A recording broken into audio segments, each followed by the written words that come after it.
everyone. This is the unknown profiler. Because he's the unknown detective, right? Anyway. Oh my God. What can I say? I was woken up this morning by someone who sent me an email, said, "Hey, have you heard about the new book coming out on Madeleine McCann?" And I'm like, okay, let me say this. I don't have a problem with a person putting out a new book on Madeleine McCann. Everybody has the right to do their research, to share their opinions. I'm all for that. This guy, whoever the hell he is, has the right to do that as well. And he's found a publisher, which I don't know what that publisher is. Maybe it's a fake self-publishing. I don't know who they are. But anyway, he's coming out with a new book. And I'm not saying you can't read his book. I'm not saying he doesn't have the right to put the book out.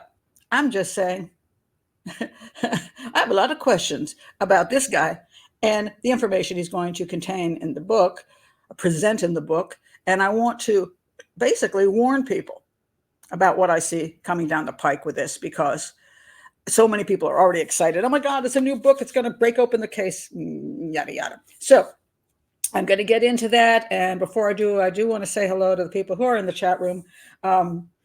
This is a public live, which I don't do. Well, I never used to do them, but I've decided to do some of these on breaking news because I do want to reach to a larger group of people for that purpose.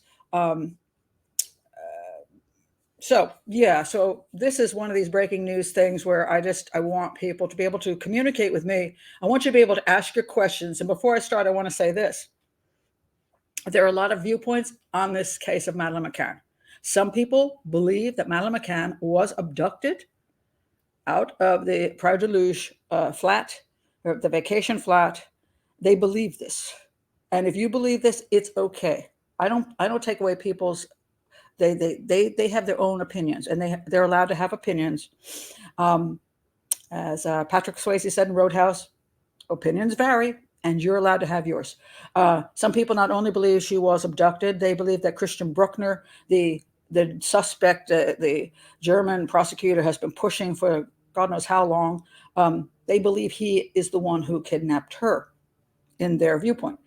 And then there are people, there's a second group, who believe that Madeleine McCann was not abducted, but she died an accidental death on May the 3rd, or she was reported missing on May the 3rd, maybe on May the 2nd. She had an accidental death, and her parents were involved in covering up what happened to her. That's the second group. And that is the group that I am part of, and that's what my analysis has always been, along with the detective on the case, Gonzalo Amaral. There's a third group that believes that there is a huge conspiracy out there, that she did not die accidentally. She did not die on the day that they were at the tapas bar, the McCanns and their friends. They believe everything happened way earlier. And it gets very convoluted. It gets full of all kinds of faking stuff. And I don't go with that theory. But I think this guy is pushing that because no one's put a book out with that theory. It's been all over the internet. As a matter of fact, many people truly believe that there's way more to this story than an accidental death and cover-up or an abduction. And they, again, have the right to that opinion. So what I'm asking you here is, since this is an open live to the public, please be respectful to everyone. Everybody has that right to an opinion. Please be respectful. Do not call people names. Do not call me names. And okay, I got to say this. Martina, or she says she's from Austria. I don't know how to pronounce your name in Austrian. But thank you for moderating. I've never had a moderator, but last time I did a live, there were some questionable things that were posted. So I'm very glad and very happy that you're willing to take on that role. And we've already had this discussion. It's like everybody is entitled to their opinion, but just be polite and don't say things that are, unfriendly, shall we say. Okay, so that's my little speech before I start, and welcome everybody who is in the chat room. Again, before I start, I want to at least do due diligence to my own channel. This is an educational channel. I strictly stick to that. I try to stay away from massive gossip and exploiting cases to the nth degree to make money. I do analysis, crime scene analysis and criminal profiling of different cases to help people understand how this is done. People who want to get into law enforcement, people who are in law enforcement, people who are regular folks who just want to understand things, how things logically work. So I stick with that, which is one reason I do not have super chat. You will notice there is no super chat. I always say it makes you feel like a stripper. People just throwing money at me, you know. And I don't like that. I find it disruptive, and I don't do it for any kind of live show. If you really want to contribute to the channel, there are a number of ways to do so. One way is to join Patreon. Patreon is $5 a month. I only have one level. I do 8 lives a month. 4 are case analyses. I do one every weekend on a specific case. And then during the week, I do a hangout where you can come and people give me ideas of things they want me to discuss, and we do that. It is a very nice community. I don't need a moderator. We have a lovely time, and it supports the channel, and that really makes a difference. There's also, you can just subscribe to the channel. That helps. Hey, subscribers help. And you can get every one of my videos for free. You don't have to pay for anything. Every one of my videos is available to the public. Click on the bell for notifications so you can find out what is coming up. There are other ways to support the channel. One is buying books below, and another is there's a little $, which I don't know if it's available when the live is going on, but later on for everybody else, yes, there's a little $. You can click and you can donate. But I don't do super chat. So I wanted to buy the Lexus, but I guess I'm not going to get to do it. Okay, so that's my spiel on that. Now, let's get to the issue of what is going on here. All right. Let me just read you from metro.co.uk, who unfortunately put up this information. It says here, a new book on the missing tot, Madeleine McCann, will claim she is dead and point to the place where her remains are very likely hidden. Okay. You know, when people do, when the media out there in the world does stuff like this, it annoys me because a lot of people believe in the media, MSM, as being purveyors of the truth, that they're putting the truth out there, that they've done their research. They don't, no, that doesn't happen anymore. They hear something, they throw it out there, and they make it as exciting as they can. Portuguese publisher Modocromia, who I have no idea who that publisher is, by the way, is preparing to launch the near 800-page book. Okay, that's your clue right there. Do you really want to read 800 pages? I do not. If you can't make your case in less than 800 pages, you're full of hot air. Okay, so you can go to the police files. You can do that. The Portuguese police files. That's online. You want to read a whole bunch of pages of stuff? Go to the source.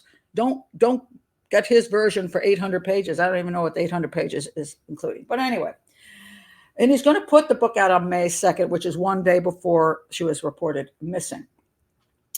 The Lisbon-based firm,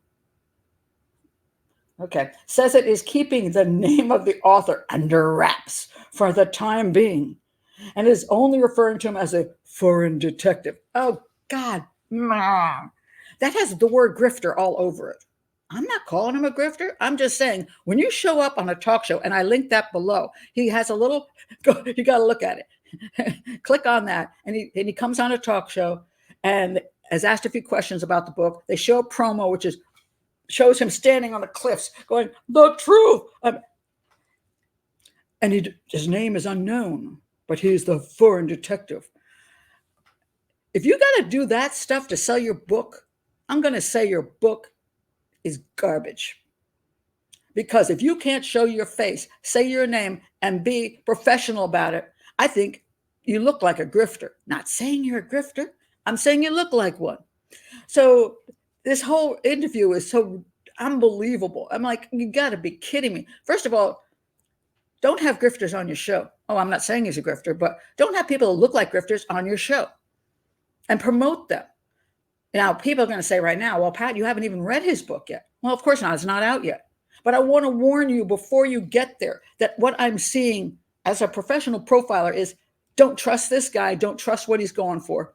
And if that book costs an arm and a leg, which I'm going to say it probably does, don't give him your money. Don't give him your money. And I'm going to go into why I think what he's about to put in his book or has put in his book and is going to claim is the truth, because this bothers me right here.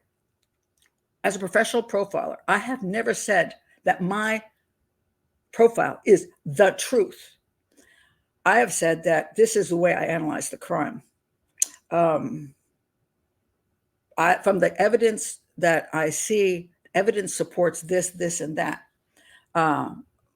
But he's coming out with this whole, the truth. Anyway, the English-speaking investigator has given a bizarre interview. Well, at least they said bizarre interview, which is true, ahead of the book's official presentation, wearing sunglasses, a black hoodie with the word truth emblazoned on the front.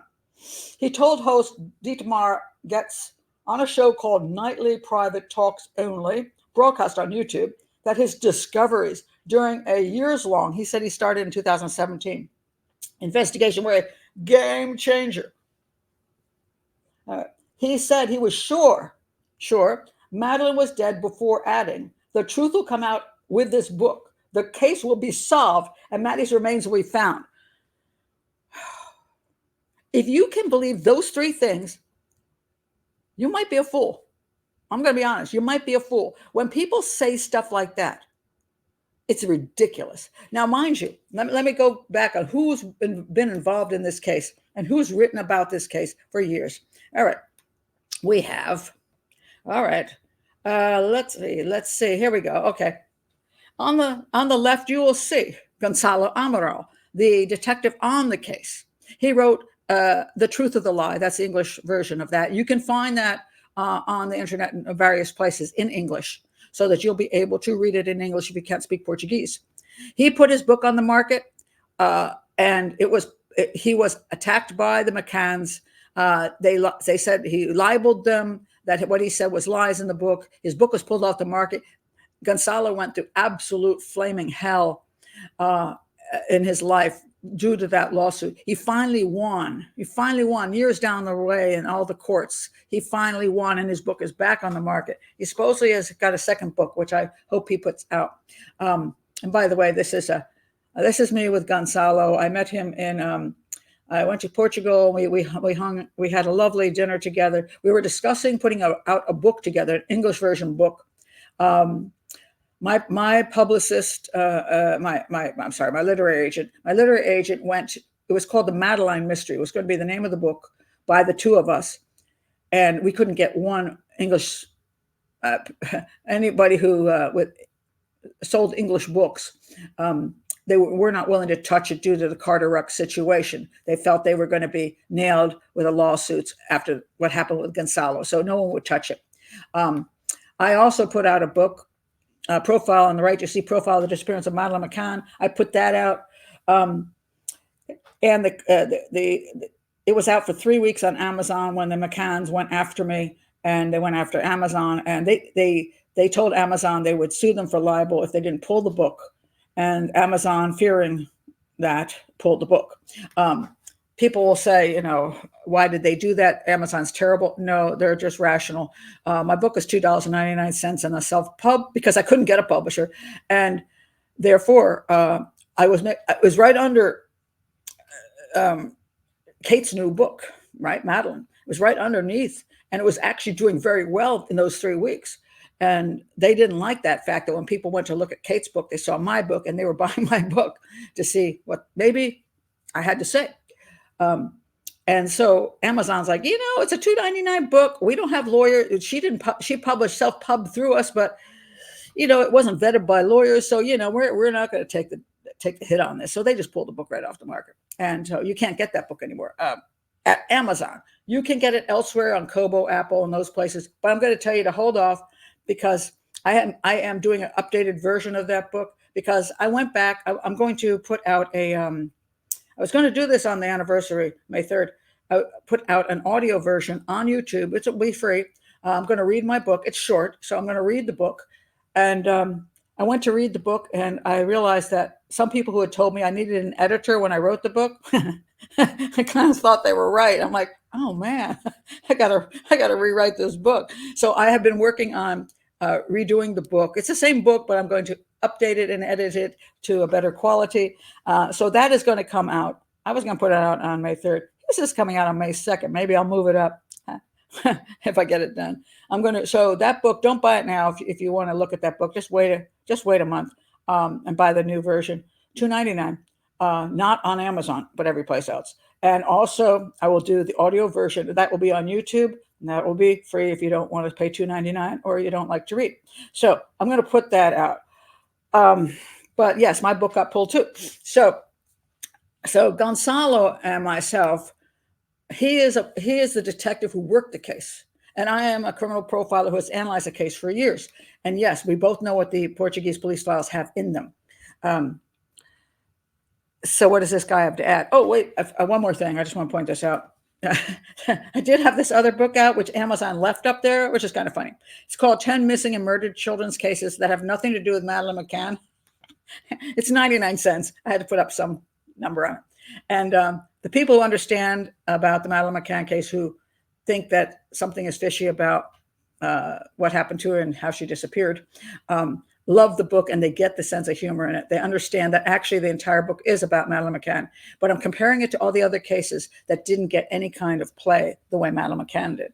And there are people who are on the other side think, what the heck? You said this was cases that had nothing to do with Madeleine McCann. You keep mentioning Madeleine McCann. So they didn't get my my little dig in there that Scotland Yard and the massive amount of money and publicity that went to Madeleine McCann should have been also shared with other missing and murdered children's cases. But anyway, all right. So now about this guy. Let's go a little further with him. All right. He says, what does he say? The house of cards will fall with this book, and it will be revealed by those who buried her. But yes, there is a very high probability I know where that is. You and nobody else. Okay. I have a particular viewpoint of where I think Madeleine may be, based on the pings from Jerry's phone. There is a place called Monte Jose Mestre. Monte de Jose Mestre. It is just slightly west of Praia de Luz, and his phone pinged on that road. If you take, there's a sign that says Monte. That actually is a sign on the side of the road, and you can go up there, and it's a very desolate area that has some windmills up there, lots of empty space. I'll try to remember to link that below for my blog on that. I thought that was a very reasonable place if you were trying to bury a body. That was a very reasonable place to do so. I don't claim that I know where she was buried. I'm just saying that's an interesting location, considering where Jerry's phone pinged, and that he had the vehicle that day, and it's a very isolated. And look, I found it really quickly, so he could have found it as well. I don't know that they'd ever go up there to investigate. I keep saying, well, one day if they decide to build a housing collection up there and they start digging up the land, you never know. But I'm not going to claim I know where she's buried. He said that he has contacted police but did not receive a response. Okay. Before going on to describe chief suspect Christian Bruckner, currently being tried in Germany on unrelated sex crimes he allegedly committed on the Algarve as a scapegoat. Okay. Sometimes you agree with people that you think are putting out questionable material.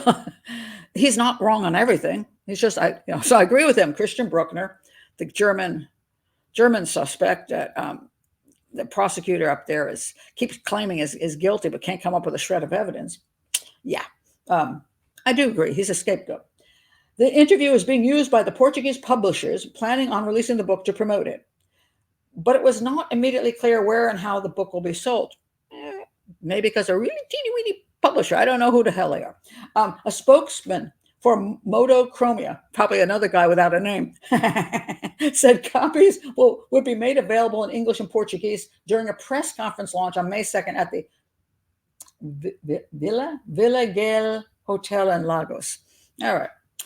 The publisher said in a marketing blurb for the book released yesterday, a 7-year investigation has come to an end and shocking new evidence will be revealed, including the new timeline and actual time of death of Madeleine McCann, where Maddie was hidden for weeks and where Maddie's remains are very likely hidden. Now, I have always said that I believe Maddie's body was put someplace for a while, and that is on, I believe, the cliffs of the Roja Negra.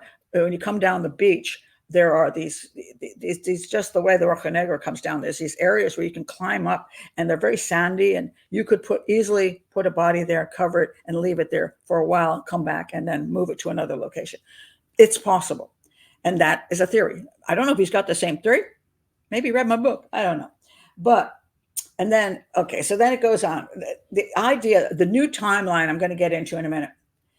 In a statement on its Facebook site, it added Modocromia Publishing has signed a contract with the foreign detective to publish a book that tells the truth about the Madeleine McCann case. A contract, well, I hope he didn't get a big advance. So anyway, okay, there we go. So there does say here the Madeleine McCann's parents lost a legal battle against Gonzalo Amaral. The couple took him to the European Court of Human Rights after years of litigation in his homeland over the book, which accused them of covering up Madeleine McCann's accidental death. The court upheld a freedom of expression decision by Portugal's Supreme Court in September of 2022. Okay.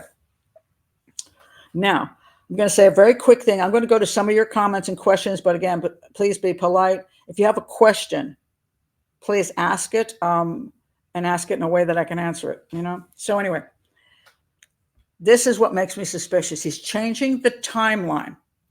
And he says this, that the Smith sighting is irrelevant. And right there, I about lost my mind. I'm like, okay, I have issues with you. And when he said he changed the timeline, I knew where he was going with it. First of all, I would like to recommend that you watch the 5 main clues in the Madeleine McCann case. This is actually I think this was the first video I even did on YouTube. So apologies for whatever quality it is. But it's still, the information is still valid. The 5 main clues in that case. And one of them is the Smith sighting. And the reason the Smith sighting is, well, I'll go say that is the number 1 clue. The number 1 clue is the Smith sighting. I actually had a lot of desires to write a book, but I kept holding off because I wanted to know what the McCanns, I had seen the interviews and all the other stuff. I wanted to know their absolute thoughts. Then when Kate McCann came out with her book, Madeleine, that was the thing that helped me then go to write the book. Because in that book, she answered the big question I had about the Smith sighting, which was what? That she came up with all kinds of excuses why they didn't give the Smith sighting any credibility. So in other words, they were totally into the Jane Tanner sighting, which they love, because when Jane Tanner saw this mystery man carrying off a child, which later on was, there's a whole another thing on how Andy Redwood came out and said, oh, that was years later, that was just some guy carrying a child off back to their vacation flat in the wrong direction and wearing clothes, and he still had the clothes from that night. It's the whole thing was so nonsensical. But the McCanns wanted that sighting to be the sighting. Why? Because Jerry was out on the street chatting with Jez at the time that Jane claims that she's walking up this very tiny street. She saw them talking. They didn't see her, but she saw them, and she saw this guy carrying away a child. Jez and Jerry didn't see the guy or Jane. So how the heck all of them got missing on that tiny little street and missed each other? I don't get. Jane just saw everything. And then she didn't tell them about it for a really long time. And Kate forgives her because, oh, well, what? She didn't immediately tell you, I thought I saw somebody carrying your child away, and so you could go find her. But so why would Kate, I wouldn't even be friends with Jane anymore if that were true. She waited to tell me when those minutes were so important that I could save my child. But you just didn't get around to telling me for a long time. There's no forgiveness coming. But, oh, no, Kate's really, oh, okay, it's okay. I understand, Jane. And they're still buddies. But the Smith sighting, which was just about 45 minutes later, was seen by an entire family of people. A guy walking down the street toward the beach carrying a child that relatively looks like Madeleine and looks a lot like Jerry, which Mr. Smith said later. So, well, it looks like Jerry, and that was the description matched. Not that it is Jerry, mind you, but the McCanns did never push that sighting.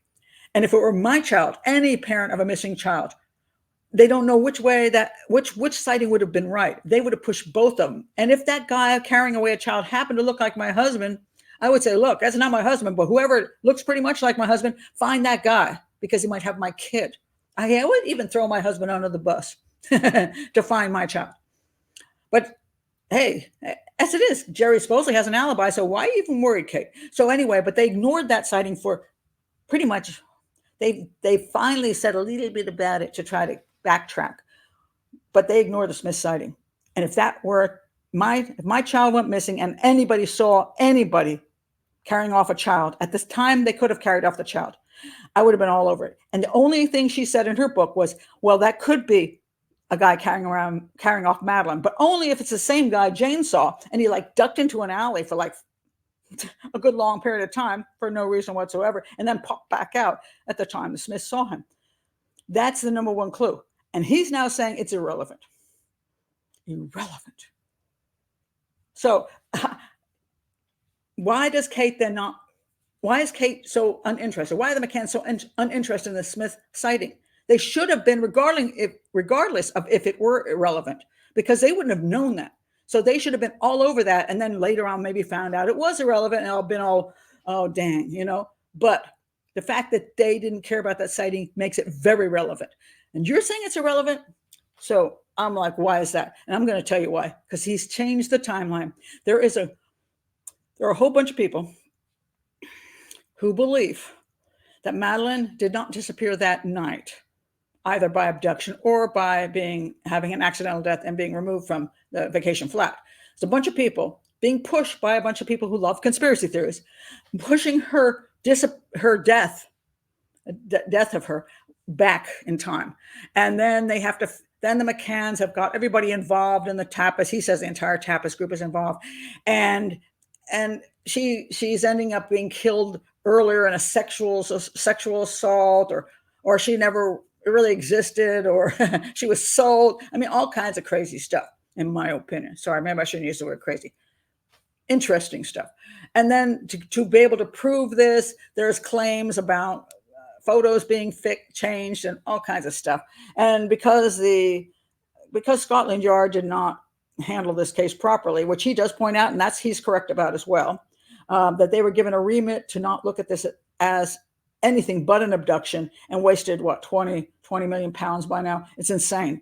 So definitely there was an effort by the government not to pursue the truth. Why that happened, I think it's more a political issue than it's like the entire government is full of pedophiles, and they're all supporting Jerry because he's a Mason, and there was a whole child pedophile ring and all that kind of garbage. I don't buy any of it.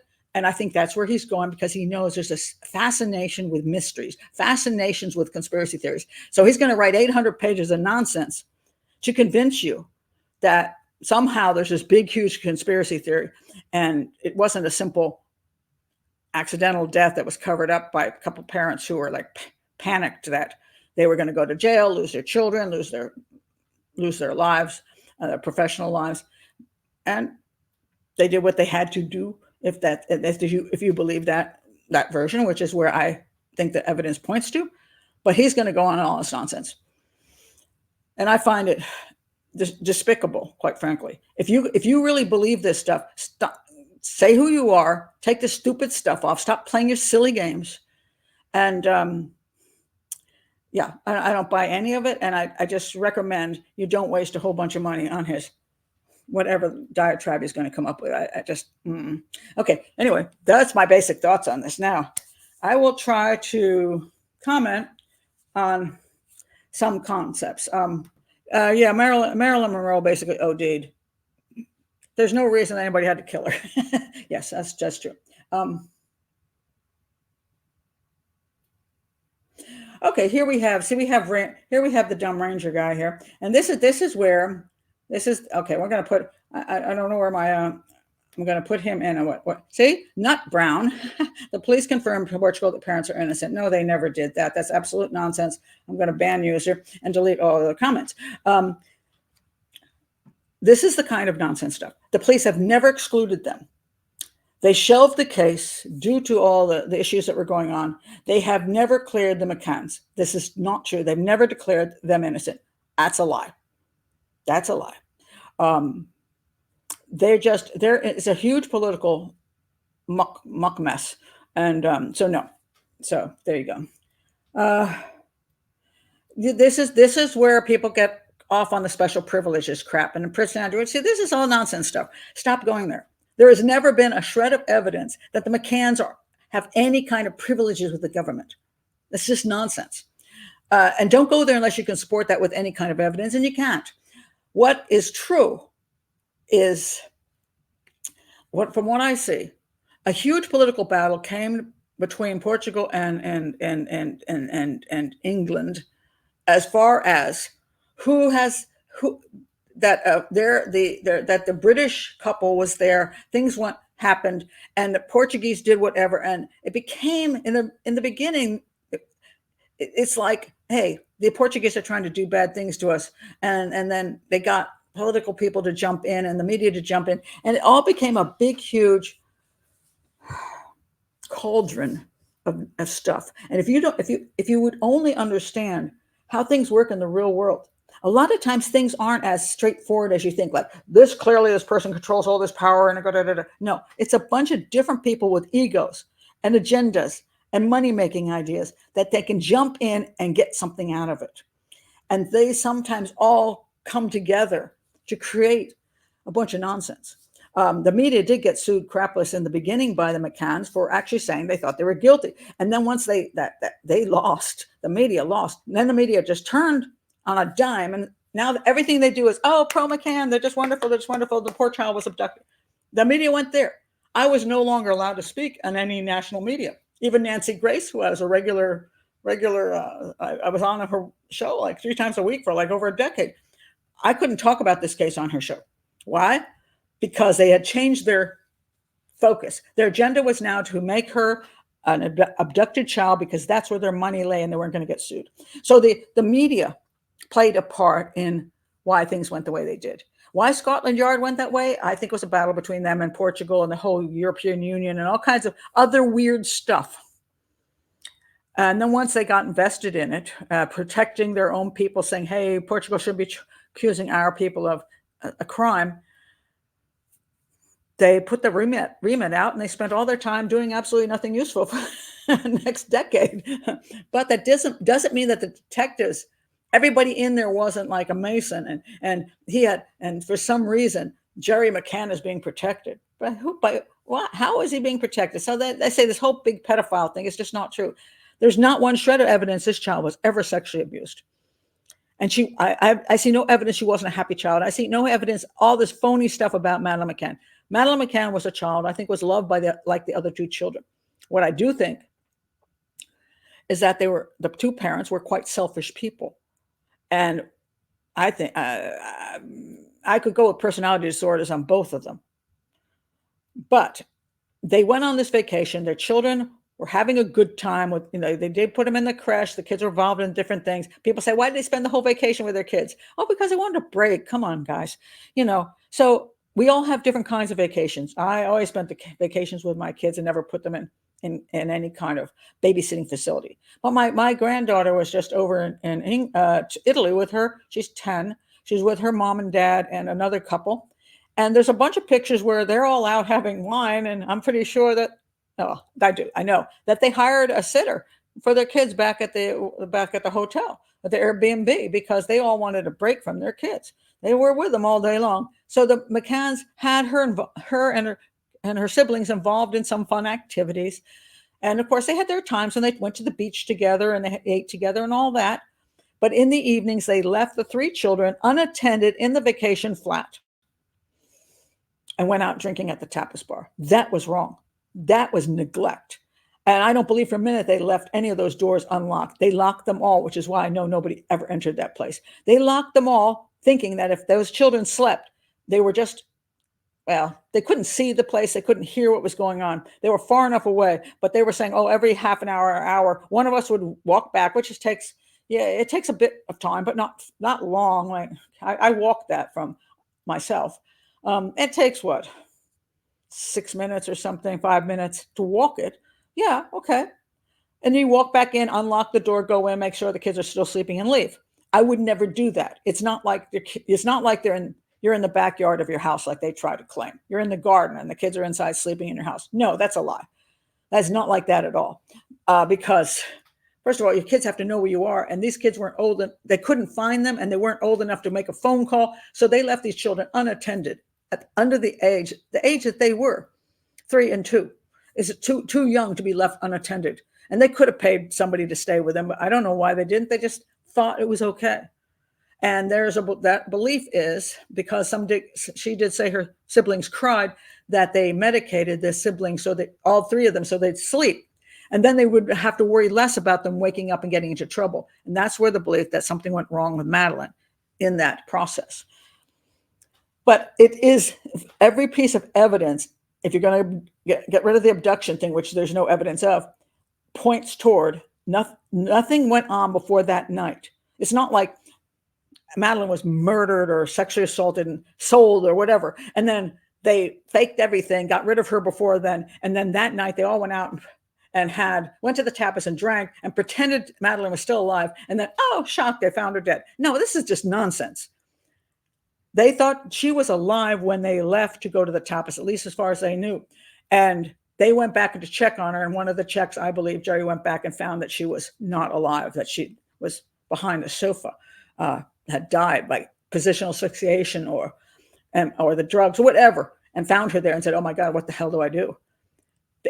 The scenario that makes most sense is that then he picked her up and had to take her someplace to remove her from the flat and put her someplace while they figured this out. And that's what he did. And then when he went back to the tapas, Kate went up and found Madeleine missing and eventually found out what happened. That's what it points to. The evidence tends to support. That's what Gonzalo Amaral thinks. That's what I think. But he's going to go back on the conspiracy theory stuff because so many people want to believe in that stuff. They want to believe there's this massive, crazy stuff going on. And I don't buy it, neither did Gonzalo Amaral. And you can either believe the investigator on the case and a professional profiler or some freaking weirdo sitting there in a black outfit, a mask with a ridiculous statement across his chest. I'm not saying you can't read his book. I'm not saying that, and I might buy it just so. The last time there was a book that came out, I said, I'm reading this book so you don't have to. I may pay the money to read his book so I can tear it to shreds because I know I'm going to, not because he couldn't have some correct points. And if there are correct points, I'll point them out. But I don't like people who, I'm not going to say the word grifter. I don't like grifters. I'm not saying he is a grifter, but he surely is appearing like one.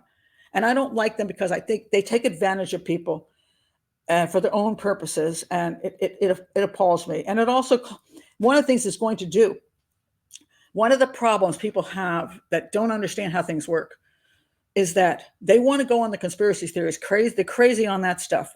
It makes the people who believe Madeleine McCann wasn't abducted, including the detective on the case and myself, it makes what seems like more rational people who can approach the media and put out proper information. It conflates the two. And now people say, oh, any of those people that think Madeleine McCann wasn't abducted, they're nutcases. They're those people that think there's a big, huge conspiracy. They conflate the two. And it harms what is rational thinking about the case. It harms the people who are trying to at least say, hey, don't believe Christian Bruckner did anything with Madeleine McCann. At least we don't see evidence that he did. We're trying to be rational about it, but with all the crazy other stuff out there, it doesn't make anybody look good who believes that Madeleine McCann was not abducted. And so this kind of stuff is just harmful to the whole conversation, in my opinion. All right. So I got rid of Rangers. Let's see. Okay. Again, be polite. Be polite. Uh, well, wearing a costume is not a good way to promote yourself as a professional. If he has something useful to say, and let's say he really does have something useful to say. This is not a good way to approach it. I'm looking at you thinking you're a clown before I even start looking at your book. You're a clown. Don't do this. This is just stupid. It makes you look foolish. It makes me not believe anything you're going to say from this point on. But why is he doing it? You might ask. As a profiler, I would say this. He knows his book is what his book is. There's probably a whole bunch of mumbo jumbo. And the only way he's going to promote this book is by doing something really cool. Because he can't simply come on and say, look, I wrote a book, I analyzed the stuff, and here's my information. He doesn't think he's going to make money that way. He doesn't think he's going to get people to read it. So he's doing a whole act here to get gullible people, please don't be one of them, to spend a lot of money on the book. Now, I promise you, I will promise you this. I will buy his stupid book. I will buy it. Hopefully it's not going to be a ridiculous price. I have bought other people's books just to analyze them. I will buy his book, and I will then do another video where I dissect his book. So you don't have to pay for it. Now, after I dissect his book and tell you what he's saying and what I'm thinking is true and what I think, I go through how he can prove where Maddie is buried, how he knows there was an earlier timeline, blah, blah, blah, and how the Smith sighting is no good. After I go through all that and analyze it, I will put that in a video. After you listen to my video, if you don't agree with me or you think he's got a point, then you go spend the money on the book. But please, let me save you some money. Yeah. Okay. I'm a little pissed off this morning. This case so frustrating in the sense that there's when I wrote that the 10 missing and murdered children's cases have nothing to do with Madeleine McCann, I actually mean that. It bothers me that they haven't solved the case. Doesn't bother me nearly as much as all the nonsense that came after. Madeleine McCann lost her life in Portugal for one reason or the other. And it would be nice to have justice regardless. I'm okay with that. And I want that. But the amount of money spent on one case compared to all the other children in the world who are just as dear and loved as this child was, or at least by some people, they deserve the same kind of attention. But it all goes here. And at this point, people just want to know what is the truth, but they ain't coming from this dude. I can guarantee you. The timing of this seems strange with the German court case ongoing, or am I being cynical? No, I think it's what it is it's prominent. When she becomes prominent in the news, this is the time to strike to make money. I'm going to say he's mostly after money and fame, mostly money, probably. I don't know what his book is going to cost, but mine was $2.99. I'm going to guarantee his isn't going to be $2.99. 800 pages. I'm going to say it's going to be a $25 book, $30 book. And he's hoping he's going to make money off of this. But with his big mystery, and I've solved the case, blah, blah, blah. Because so many people want this case to be solved, they will buy anything. That's why psychics roll out and do the same thing. Psychics know where her body is buried. Psychics know this, psychics know that. People will pay money for that stuff because they want to know the truth. But they go to people who will never tell you the truth. Because once a person starts saying that garbage, you got to question what they're actually after. Oh no, Linda, they're not going to sue him. Are you kidding me? No. They're going to love what he puts out. Do you know why? Because it's going to be so ridiculous that this is exactly what the McCanns want.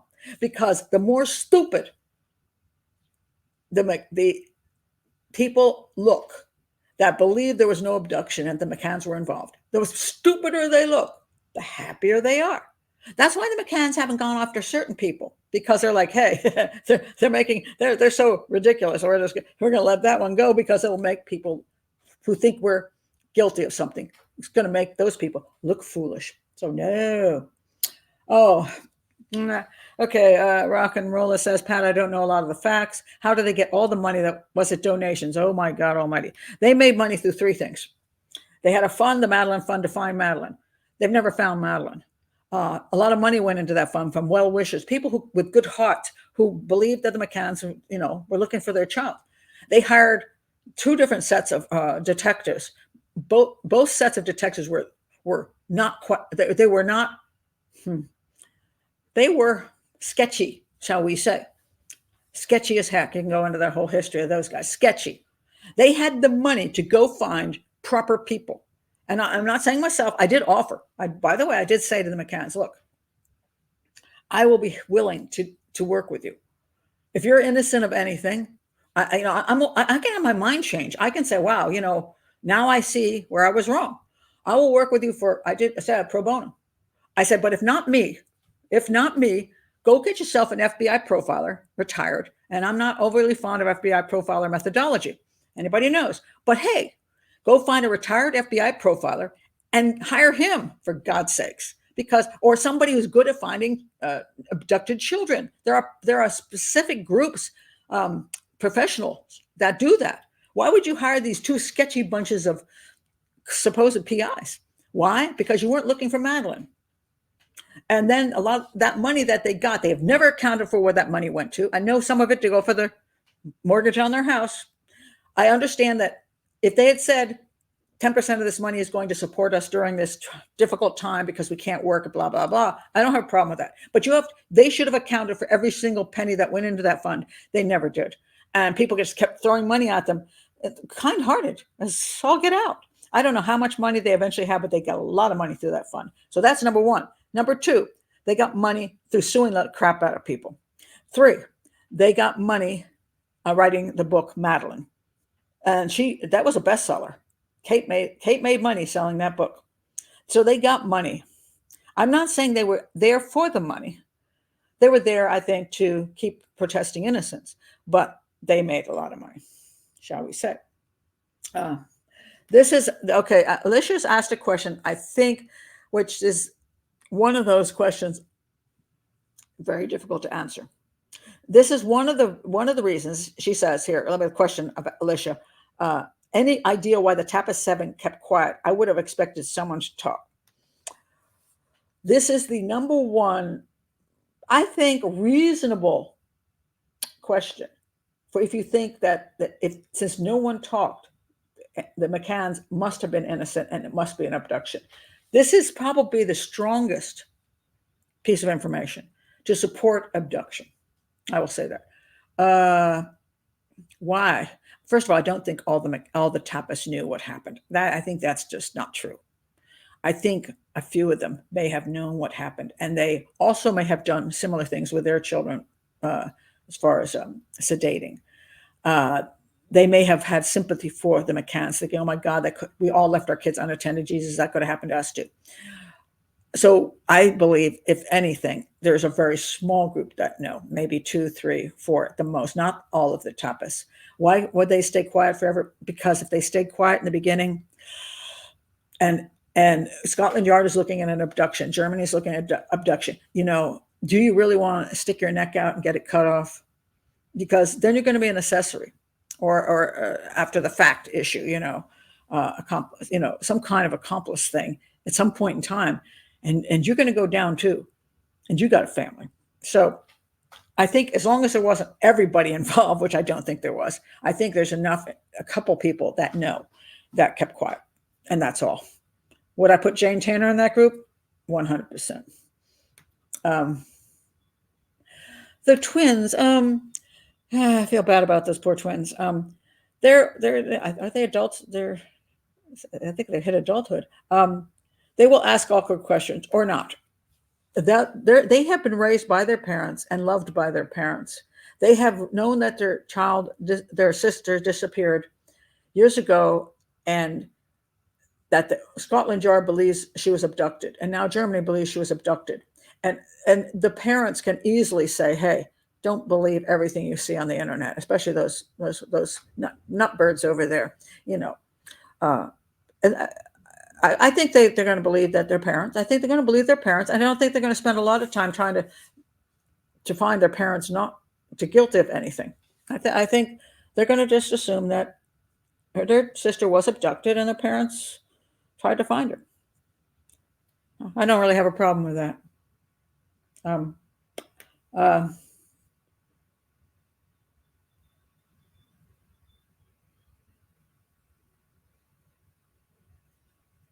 okay, I don't know what this person is saying, but I'll ban that user because they're rude.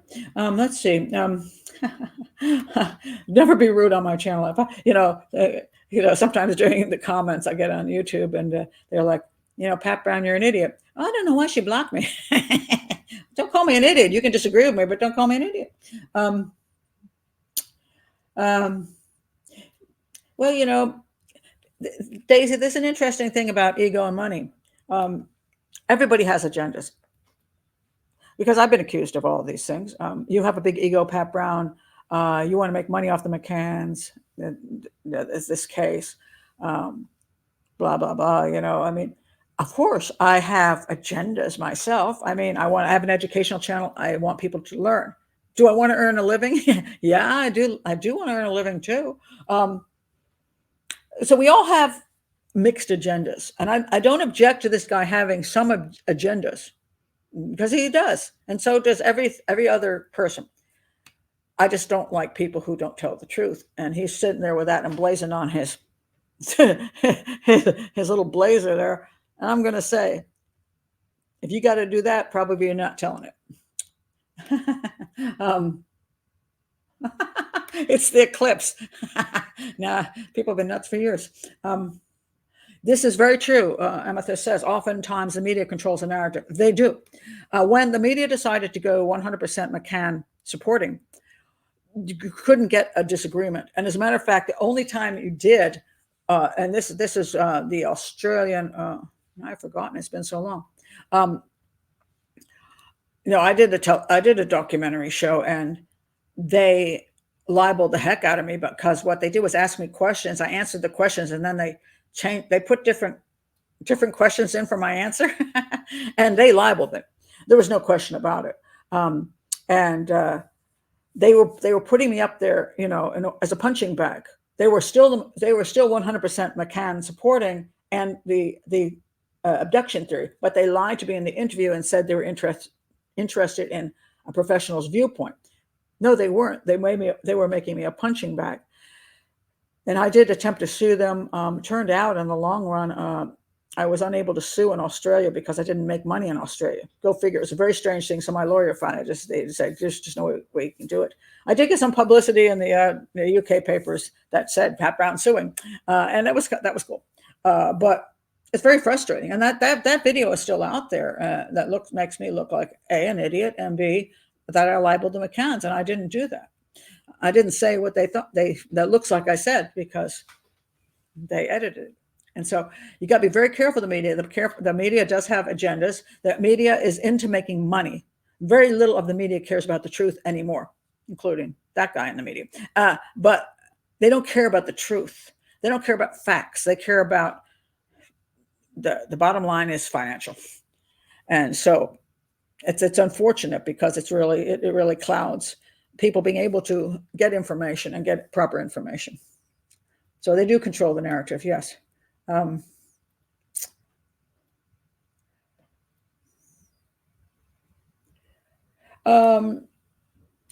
Yeah, I'll say this. I never ever believed that the parents did anything on purpose to Madeleine.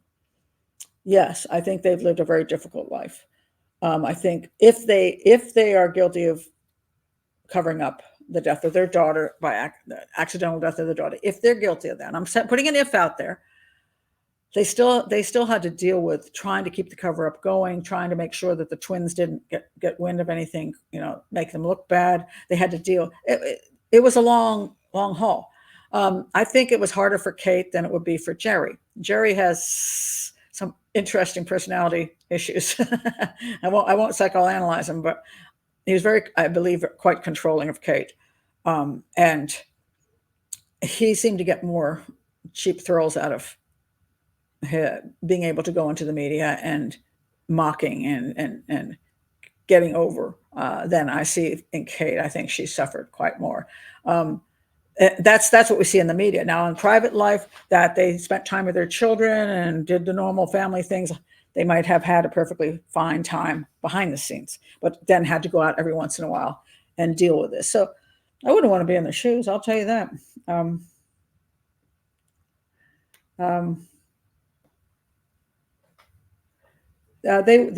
They were. She was turning 4. They were 2. They can't recall anything. There's absolutely no way they can recall anything, Amethyst. And some have speculated they were drugged to sleep heavy that night. The weird thing about that was that after Kate came back, one of the things she did was check on their breathing, which is odd. Unless she thinks, oh my God, what if, if something happened to Madeleine, maybe they also, something happened to them. Let me see if I can find, who is this person that everybody says I should block? I'm trying to see if I can. I don't see any spamming here. I can't find him. Maybe he's already been blocked. But that's why I don't say the open lives are a lot more difficult than Patreon lives. My Patreon lives, which again, click on there if you want to come to those, are very peaceful, because people come who support the channel and want to be at the lives are usually interested in education and generally speaking like me. So there's no reason for them to say things that are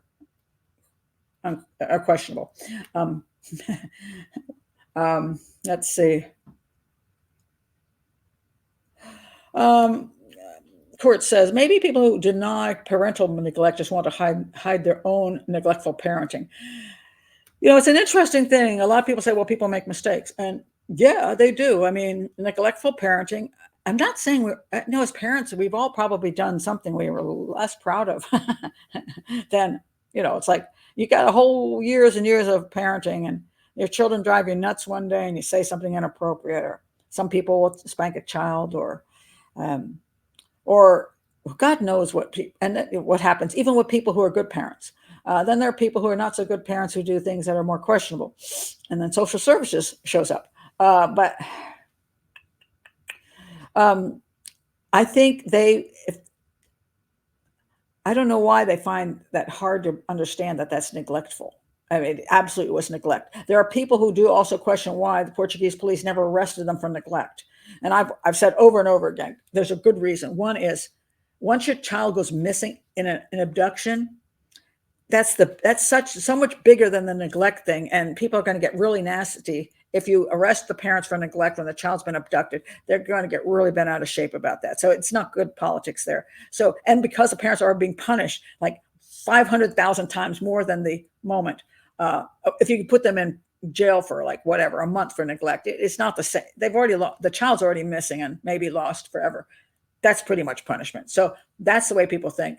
Secondly, if they believe the parents were involved, they were working toward that, not with the child neglect thing. Yeah. So that's why they just didn't do anything with it. Let's see. Okay, I was not the criminal profiler on the case. Just so you know. No, I'm not. I did not work with the Portuguese police. I did not work for anybody. This was one of the cases where it just became such an interesting case in the media that I started looking at it. And I spoke up about it. I was probably the only criminal profiler who spoke out about this case, because speaking out about the case and saying you didn't believe in the abduction theory wasn't exactly that's people say, oh my God, Pat, you're trying to make money off this case. You want to know how that statement actually got me off of television, not on television. And to many people that proved that I was a crackpot because I didn't believe in the abduction theory. So no, it actually was a harmful thing. But no, I never worked on the case with Gonzalo. He was the detective on the case. And I've never worked with, obviously, with Scotland Yard. I just researched this case on my own over time. I did go eventually, I read Kate's book, wrote my book, went over to Portugal to meet with Gonzalo to get with the concept of writing a new book together, because I thought that would be powerful. That two people that were kind of most prominent people speaking out on the case together would make a difference. But again, we couldn't get anybody to touch that book. I hope that I haven't heard much about the second book. Am I missing something there? I hope he came out with a second book. And it's supposed to be in English. So bully for him if he got that done. I think that would be great. Let's see. Let me see what other useful things you have to say.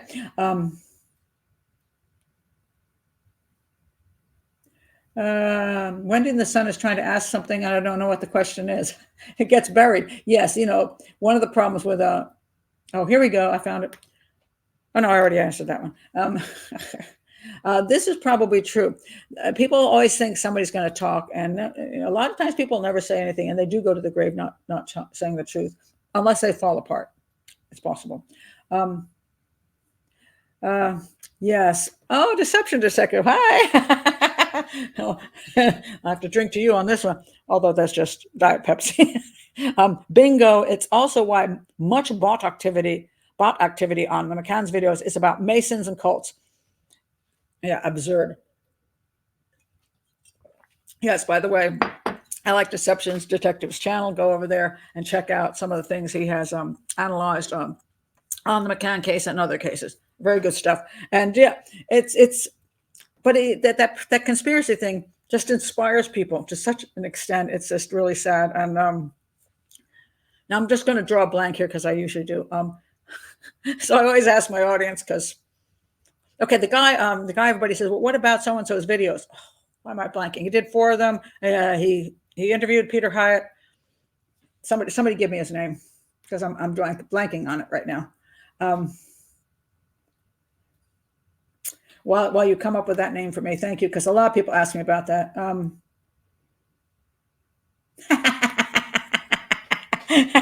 Alan says, I agree with you, Pat, and the dude looks like a Mutant Ninja Turtle hero fan. He does look like a turtle.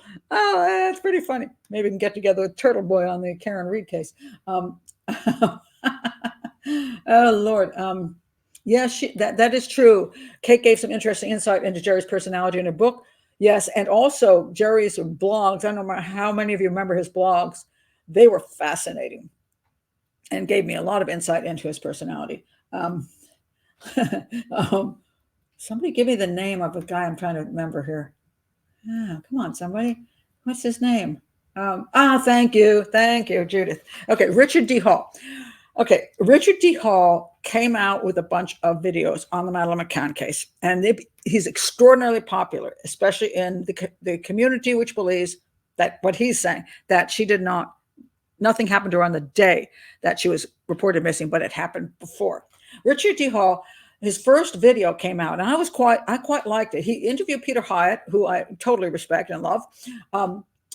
Peter and I go back a long ways, and that was good. I was like, "Oh, this is good stuff." Mind you, Richard D. Hall got a great voice.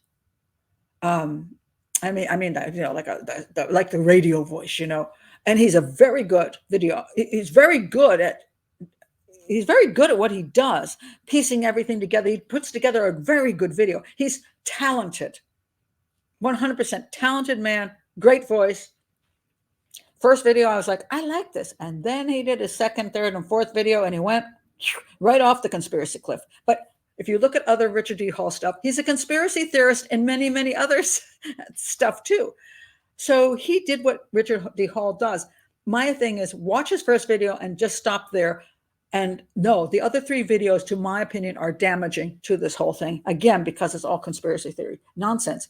And he's very good at weaving things together. And this is what a good conspiracy theorist does, to the point where you go, that could be true, because it's convincing. It can be very convincing if you aren't solid in the facts. I was not convinced. Why? Because I've studied this case for too long to fall for that stuff. But a huge amount of people did. And after his stuff came out, by the way, once upon a time, there was, I forgot which, way back in the day, there was the number of different sites. And I was super popular until I didn't go with the earlier demise theory and didn't go with Richard Hall. And suddenly I became a pariah. All of a sudden, Pat Brown said, people who used to think I had good things to say, they'd all jump to the conspiracy, not all, a portion jumped to the conspiracy theory stuff. And after that, they said that I was refusing to look at the truth.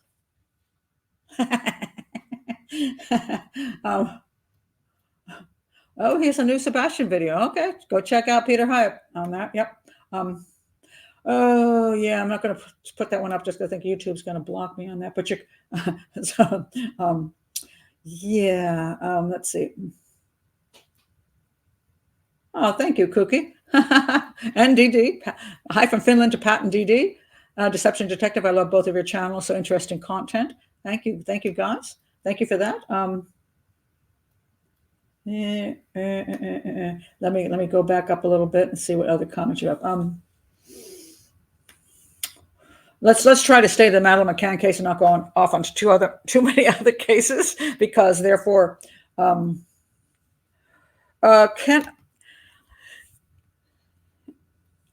well, without getting sued.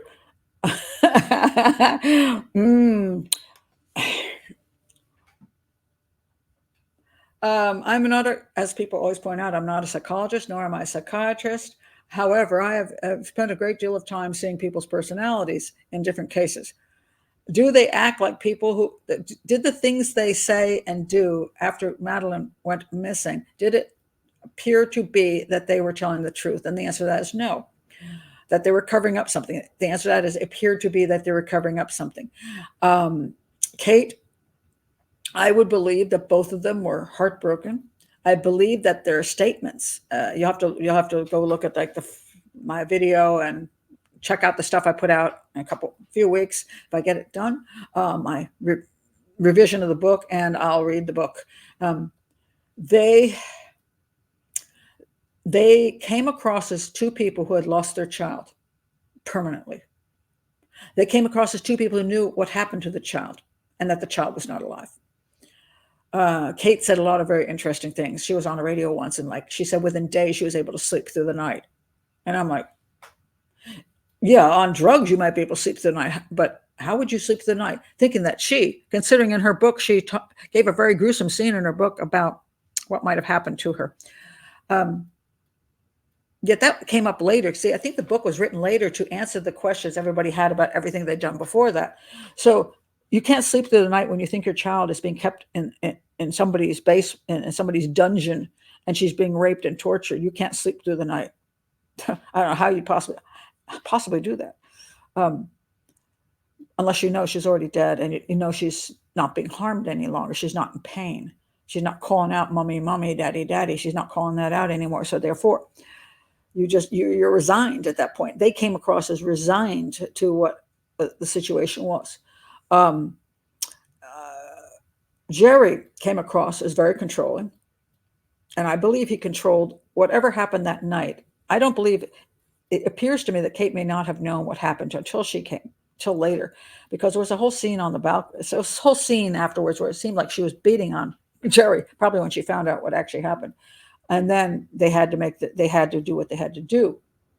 And Jerry, I believe, I find him very cold. I call him a weasel quite often because he looks like one.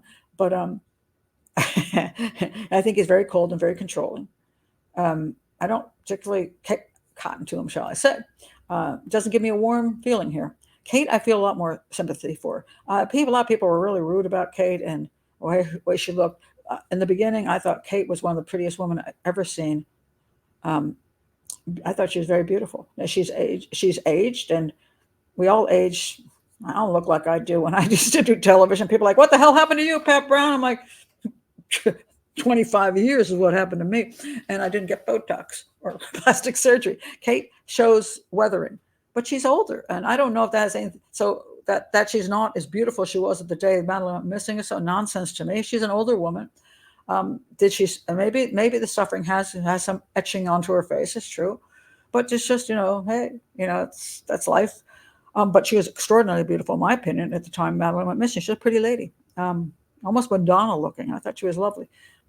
Jerry looked like a weasel to me, and I thought he acted like one too. So I think his pure personality I did not particularly like. I found him cold and controlling and manipulative. And I'm not going to put my label on that, but that's what I was saying. And I think Kate did what he said. So that's the closest I can come.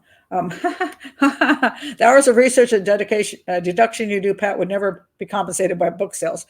Not in this one. I think, considering, yeah, $2.99 on the book, and it got knocked off of Amazon.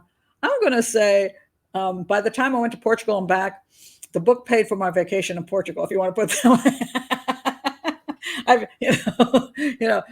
The book sales business is a tough business anyway. But but it doesn't matter. If somebody makes money off of putting out a great book, not necessarily mine, I'm just saying other person, and they do a book on a case and they do a great job of it and they earn a good amount of money for it, I don't object. What I object to is when they earn money on something I think is garbage. And when I work, my Cleopatra stuff is more, that hurts. Because I did the Discovery Channel show, Mysterious Death of Cleopatra.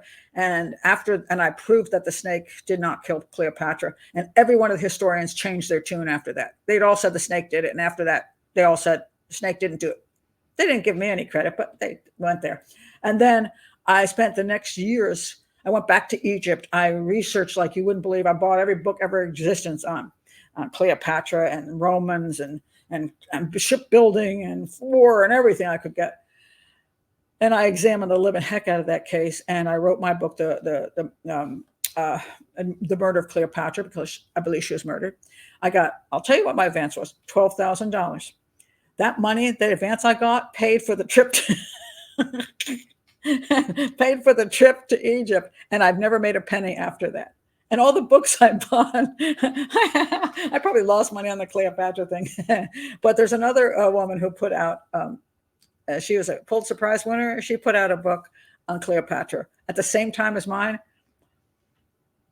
Every single outlet, the Washington Post, New York Times, they raved about this freaking book. And she stole some stuff from she stole some of my stuff and put it in there. Didn't give me credit. But anyway, she made a fortune. I mean, a fortune. She made a fortune on that book, and her book is still sitting in all the bookstores, what's left of bookstores. And my book hasn't been a bookstore for years. I'm not bitter.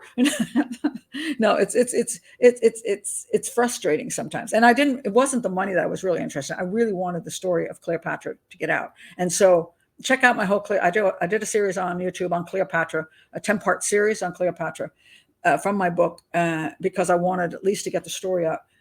And money's nice, but sometimes what you want to tell people is nicer.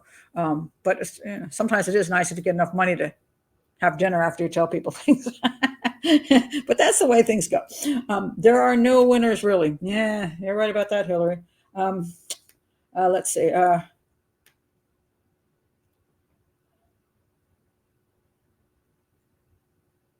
Okay. Well, this is not censoring. Please understand this. People call this censoring. That wasn't a matter of censoring. If the book is libelous, the publisher should remove the book from the market. You shouldn't be able to say anything about anybody and have that be okay. So if the publisher has the right, that's why they usually have attorneys to review everything. When I did put my book, The Profiler, out, the book actually got put out late because the attorneys are slow doing their job, and it ruined all my publicity. But I'm not bitter. But anyway, but the attorneys went through my entire book. I had to send it.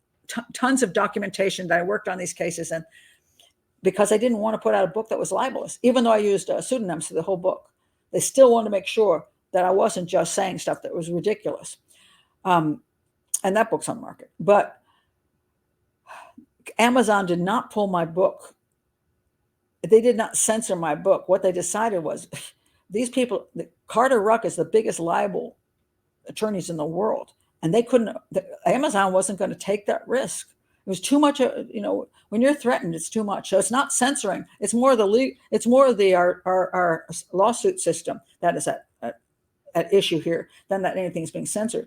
So Gonzalo Amaro's book, the same thing. They threatened the living hell out of him and the publisher, and the book was pulled because it was supposedly libelous. And so now it's back on because it's been deemed not libelous. So it wasn't a matter of censoring. It was a matter of the lawsuit system, shall we say. see what else you got to say here. You might not have much money, but you have an interesting life. I do. I've always been a kind of a simple person, not up here, but simple in the fact that I enjoy a lot of simple things in life. And when I travel, I rarely stay in anything expensive. I go in small Airbnbs. I stay with families. I take local transport because I love cultures in other countries. So I've been able to go. My trips to other countries, if I go for let's say I go for 10 days someplace, it costs me less than $1,000. Or I've gone to India like 4 times and I stayed a month, and I don't, outside of the plane ticket and maybe $500, that's all I spend when I go there. So, I found so many ways to do things. I love street food. I like culture. So, I'm easy going on that kind of stuff. So I don't have a Lexus. I don't want to have a Mazda Miata from 2009. It's the best Mazda Miata there is out there. You put the top down and it's the best driving. But that's fortunate for me. That helps because it makes life easier. And then if you have a real expensive taste, but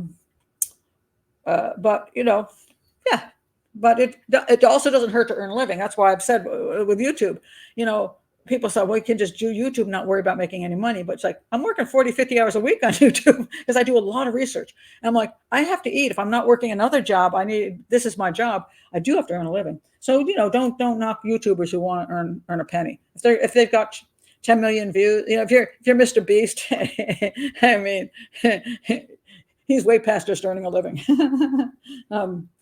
This was a weird thing. Yeah. They went to the Pope too. Maybe I'm naive, but since they are religious people, I heard that's almost the worst thing you could do, lie to the Pope. The Pope thing was very strange because they left their other 2 children to go to see the Pope. One of your children has just been abducted. Usually when parents, that's a weird behavior. Usually when parents have a child abducted, those other 2 children are chained to their bodies, metaphorically speaking. And the fact that they left to go speak to the Pope, I think it was just a publicity stunt. That was my opinion on that.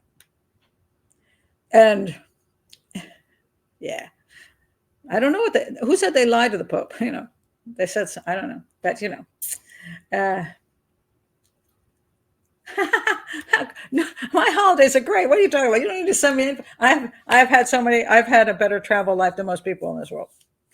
I've had so much fun, and I don't go for 5-star hotels. I don't. It bores me. When I worked with the media, a lot of times I would go like to New York or to LA.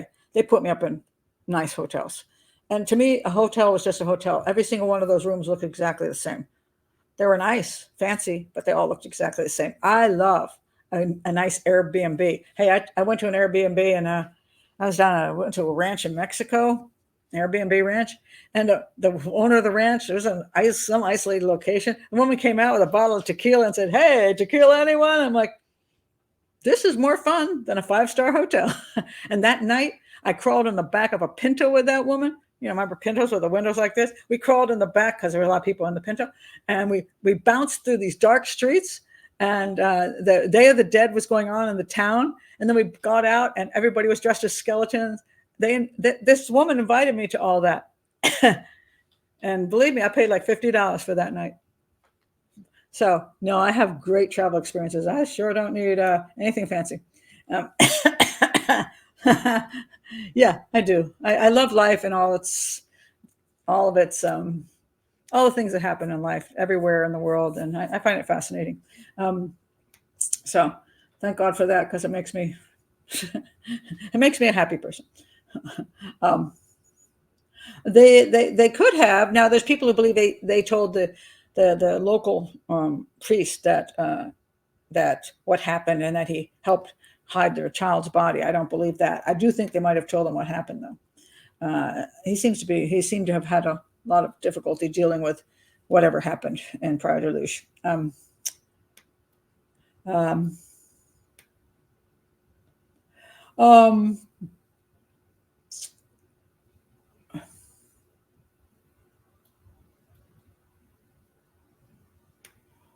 I'm just looking for some things I have no idea what you're talking about. So as I say, some of these comments are interesting. Oh, the issue about leaving the twins in the room after discovering her daughter was taken was she ran back to the tapas bar to say Madeleine's been taken. To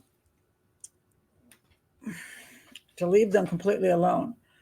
I don't know. Did she lock the door when she left? I'd like to know that. Did she close the window, lock the door because she claimed the window was open? Close the door, the window, lock the window, close it, and then run back to tapas, say Madeleine's missing.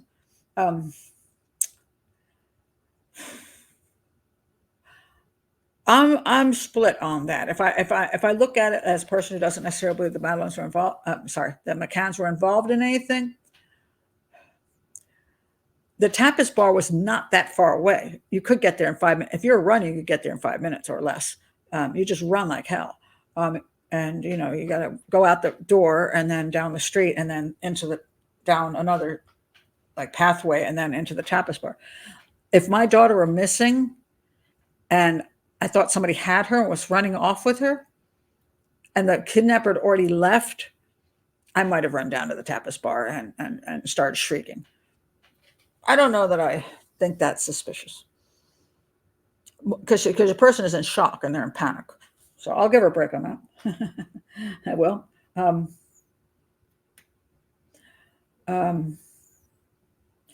That's how I've done that elsewhere. Again, I'm going to finish redoing the book. I'll put that back out in a new updated form, and I will read the book on YouTube. So you can listen to it there. And in that, I explain more about personality issues about the parents. My meeting with Amaral was really nice. I mean, he had been through so much. We met at a lovely little restaurant, and we drank delicious wine and had great Portuguese food. And we just talked for a really, really long time, discussing the possibility of getting this book out. He agreed to do it, and that's why I went back to the United States and worked with my literary agent. I put together a proposal called the Madeleine Mystery by the two of us, and just never took off. So but I found him. He's a very, very, very nice man, very humble. And we had somebody there to help translate too, and. Yeah, it was a good experience, and I've always thought he was a really good man. And he really, that's a guy, not this guy with the truth on a freaking blazer. I mean, whatever the hell, he's wearing a hoodie. Gonzalo Amaral put his reputation, put his name on the line, put everything on the line, because for what he did want to get out the information. And not just for the money. And he paid dearly. He paid dearly for what he did. So I have a lot of respect for that guy. A lot of respect. I don't know about the beach thing, but definitely near the place called Mont Jose de Mestre. It definitely pinged on the road past that. Pragmatic. Whoever just said that, I just saw it go by. Oh yeah, here we go. Very pragmatic decision. Yes. I like the word pragmatic. If Madeleine, they gave Madeleine some medication, which caused her to either pass away from the medication or to climb up on the sofa and fall behind the sofa and die of positional asphyxiation. They were therefore responsible for her death. There's an interesting place you end up in. And I've seen this with other parents and other people who do things that pragmatically, it may not be the right thing to do, but it's pragmatic. In other words, you step back and say, let me weigh out how much I'm going to lose if I go forward with the truth, and what I can do if I don't go forward with the truth. Does this make more sense? And you weigh it out. And I think if Madeleine was found behind a sofa by Jerry when he came back to do his check, when Kate thought he was watching the footy for a really long time. He's in there and he finds his daughter. This is a scenario. I'm just going to play this out. So he finds her, and he is, I think, a very rather cold-blooded fellow. That's not my opinion. I think he does do very pragmatic things, and under normal circumstances, his pragmatism may be perfectly great, especially if you're in the medical field. I've told the story before, but when my son had a horrible bicycle accident when he was, I think it was 5 or 6, and the surgeon, his eye socket was smashed, and his jaw was like, he couldn't talk. It was a mess. The surgeon sat and talked about my son like my son was an object. He was so cold-blooded. He had a worst bedside manner ever. And he's like, looking forward to the surgery. Like, he couldn't wait to get into my son's face and play with it. And I remember thinking, I want to punch him in the face. But I got pragmatic about it because he was being pragmatic. In other words, do I want good bedside manner, or do I want him to fix my son's face? And looking at this clearly, he's a surgeon who's fascinated with his work, and he may be very cold-blooded about it. He may not have a lot of empathy, but he loves putting together the puzzle. Do I want this guy, or do I want a really sweet guy who pats me on the shoulder and can't fix my son? I chose that guy. And I was like, and he did a great job on my son's face. And he is alive today, and he can talk, and he has his eye, so things are good. So here you have Jerry. Let's assume he did find his daughter dead behind a sofa, where the dogs hit, by the way. One of the five points in my video. What do you do? And this guy is smart. So you got to go through things. What do I do? Do I immediately call 911? I don't know what the 911 in Portugal is, but I call them. They come out. The police come out. They prove that we neglected our children, which is true. We left our children unattended in that vacation flat. And possibly we drugged them. And the child died because we weren't there. And as Jerry once said, he said, my biggest regret is that I wasn't there at the time. At the time what? That she was abducted? No. At the time something happened to her, I couldn't save her. That's what my belief that statement actually meant. So he's sitting there going, okay, if I call the police now, Kate and I can go to prison. What happens to our children?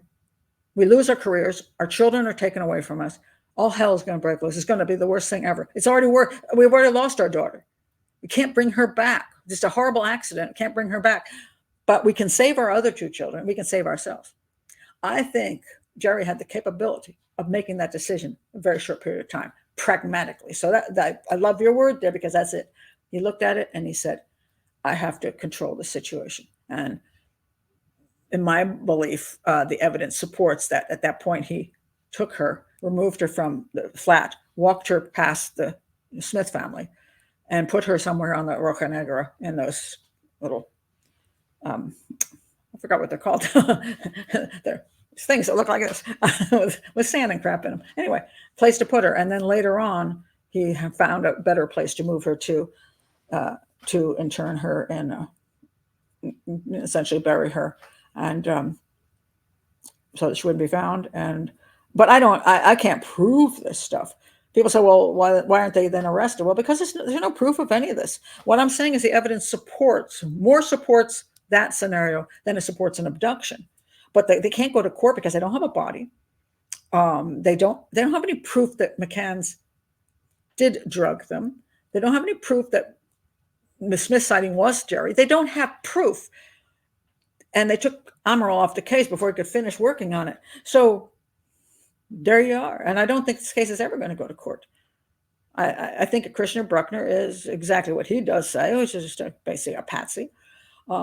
And eventually that'll just all die off, or he'll just be assumed to be the guy, and that'll be that. I don't know when Scotland Yard, they give him more money again. I don't know when they're going to just stop doing the nonsense they're doing. I don't think the case is ever going to go to court. And I think it's going to remain the way it is. And whether we're going to ever know exactly what happened any day, I don't know if that's true either. And I know people don't like it when I say that, but I am a realist. I'm a pragmatist too, but I'm also a realist. I'm like, I've had cases I've worked on that I don't have answers for, or I know who did it, but the person was never taken and convicted or even arrested. And I can't even prove that I was right. I just have to accept that people go, oh, see, you didn't know, it wasn't that guy. I never got arrested. I'm like, but that's reality. Life doesn't work as perfectly as we wish. We don't always get the answers. We just don't always get the answers. And I've learned to live with that. I always feel as long as we do our best, that's all we can do. That's a good question. All right. If they had reburied her, do you think they have ever gone back together or separately? No, I don't think so. I don't think they're stupid enough to do that. If she was reburied, and here's what I basically think. There was this whole thing about the McCanns being on the beach later that night. I think there was a moment where, if this is true, that Kate got a chance to say goodbye to Madeleine, hold her in her arms, which is why the dogs hit on her clothing. I think she got that chance, and then that was it. She was put someplace. That I think there's that. Then if she had to be moved because it was more sensible to put her someplace for a permanent location, I think Jerry would have done that alone. I don't think anybody helped. People always got all these people help him. Oh, no. Jerry, I think, is a kind of guy who will take care of business by himself. And he's not going to, if he can, he's going to do it himself so he doesn't involve other people that can talk and point. And so I think he would have done it himself. And he would have told Kate later, I found a place for her. She's properly buried. And that's that. We're never going to go back there because it would be too risky. But I know where she is. And we know, and that's that. I think that would be more logical. But so that's what I think.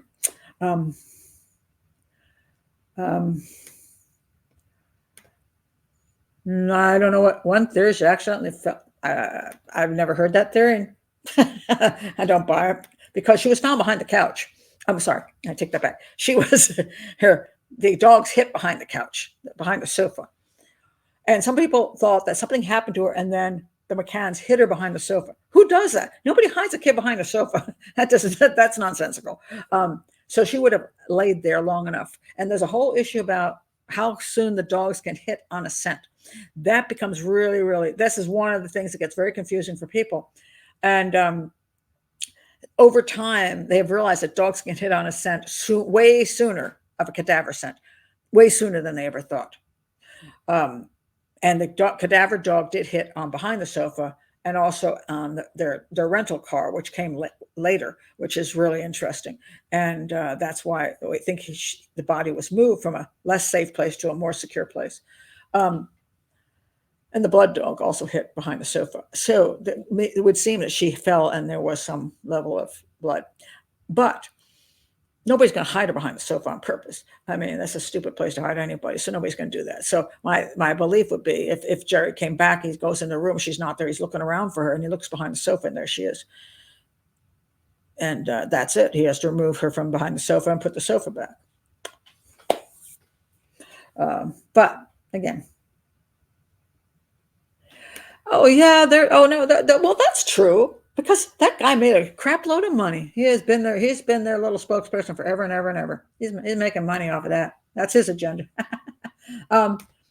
Yes, the dogs were highly trained. Yes, they were. And from Britain, I'm blanking, but yes, I think so. And everybody says, believe the dogs. They say, why can't that be taken to court? Well, there's a big difference. If the dogs, let's take example, I had that cadaver dog. And I think they're both dead, but very, very well trained. And I took that cadaver dog to the Monte de Jose Maestre area that I think is a great area. And he hit on a spot there. And then you dig up that spot and lo and behold, there is Madeleine McCann's body. You can take that to court because the dog found the body, but you can't take the information about the dog to court when it didn't find the body. It found an area that it alerted to that a body had been in. The dog can't testify, and you can't prove the dog is 100% right. So that's why I can't go to court. There were times when they were alone. It's not true that they were 100% always with the media behind them. That's just not true. That's what's being promoted constantly. Over time, there were moments. Now, in the very, very beginning, of course, they could move the body to a temporary place. Then weeks went by. By the time they got the rental vehicle, hire car, they weren't being. It wasn't 24 hours a day. There were time frames in there where there was possibilities of them doing whatever they could wanted to do.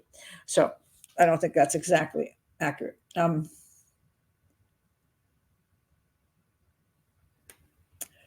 see.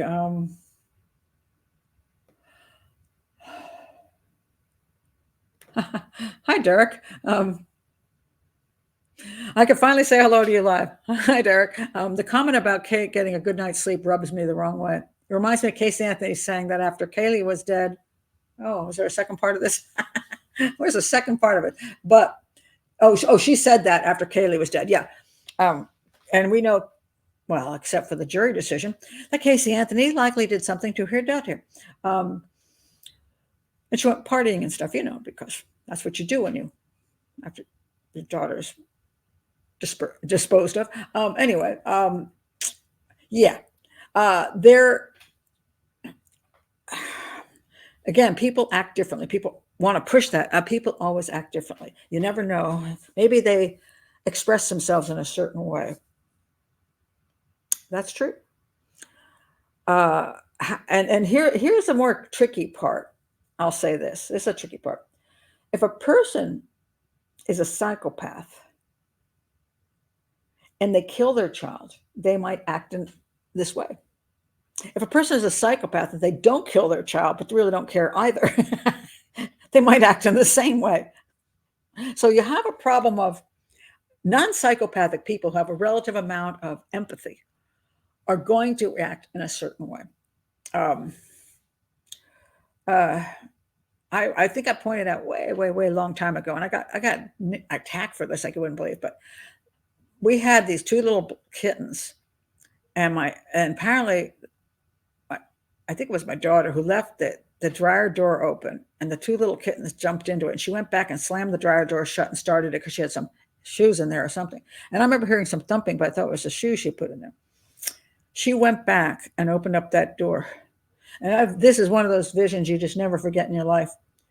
I remember the look on her face as she came into the kitchen. She was probably 8 years old or something like that.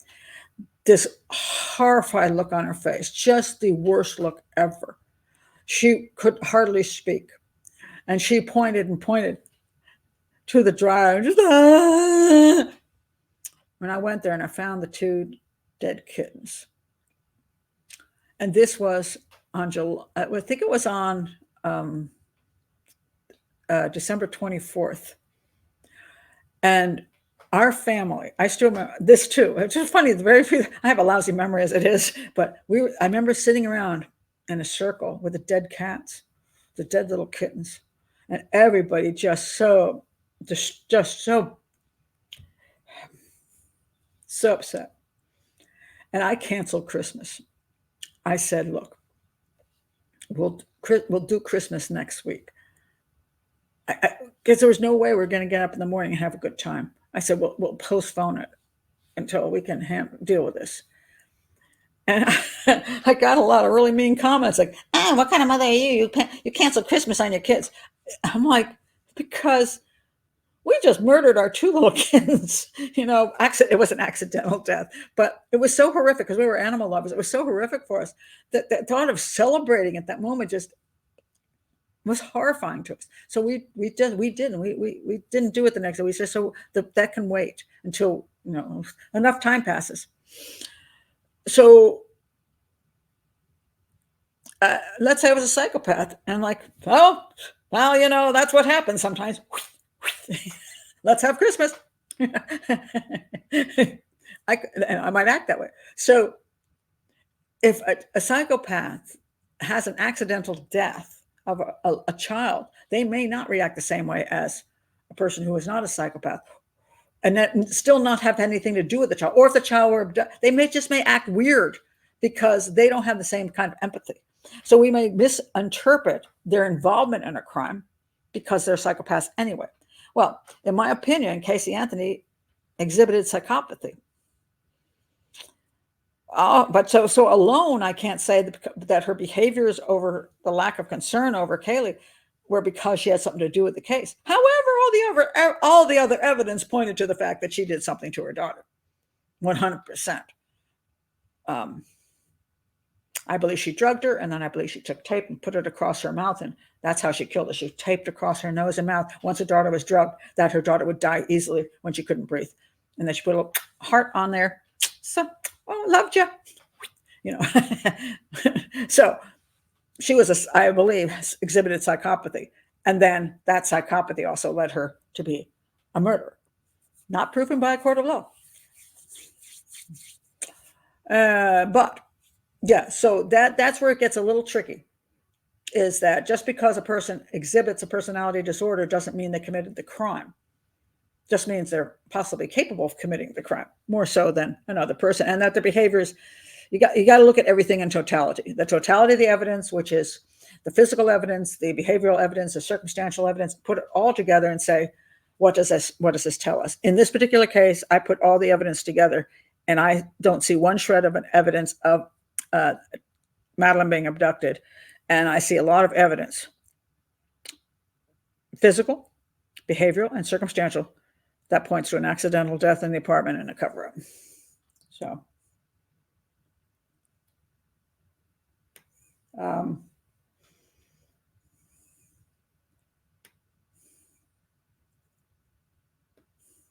Jazia says, I agree. As a surgeon, he will be able to be that detached. Cadaver scent starts to develop in only a few minutes, especially in a warm climate. Yeah, this is one of those scientific things. We see a lot of stuff lately. It's like, believe the science. But then after you believe it for a couple of years, they go, oh, that was junk science. It's like, okay. So science changes all the time. As they do more studies, it changes from here to here to here to here. And sometimes it's heading toward a direction of more accuracy, and sometimes it's not. What do you believe? I, again, go with the totality of the evidence. So I don't just stand on one thing. The dog's hit behind the sofa. Okay, that's interesting. That's not the only thing, though. The other thing is, Jerry said he locked the doors. His first interview, he said he locked the doors. They were locked. I believe that true. Then he changed his story to, oh yeah, we left the back part open. The doors were locked. That's why they left their kids alone, because they figured nobody could get in to harm them and nobody would get in to steal anything. I don't believe for a minute they left the sliding door open so anybody could come in and out of the apartment where they got kids in there and their stuff. No, don't believe it. I believe Jerry's first statement, which is everything was locked down. So you take the dogs, you take that statement, you take the refusal to look at the Smith sighting, You put all of that together. No sign of abduction, not one shred of proof of abduction of anybody else being outside the apartment, inside the apartment, touching anything. That's what leads me to my conclusions. I determined that the most likely scenario is, although I'm not saying the McCanns are guilty of that, I'm just saying it's my theory. And as Jerry always has said, everybody has the right to purport theories, but we'll sue them for it. So gotta watch out for some. It's a tricky thing.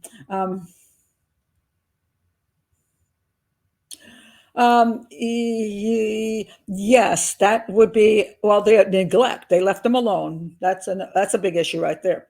And then sedatives. Yes, that's another issue.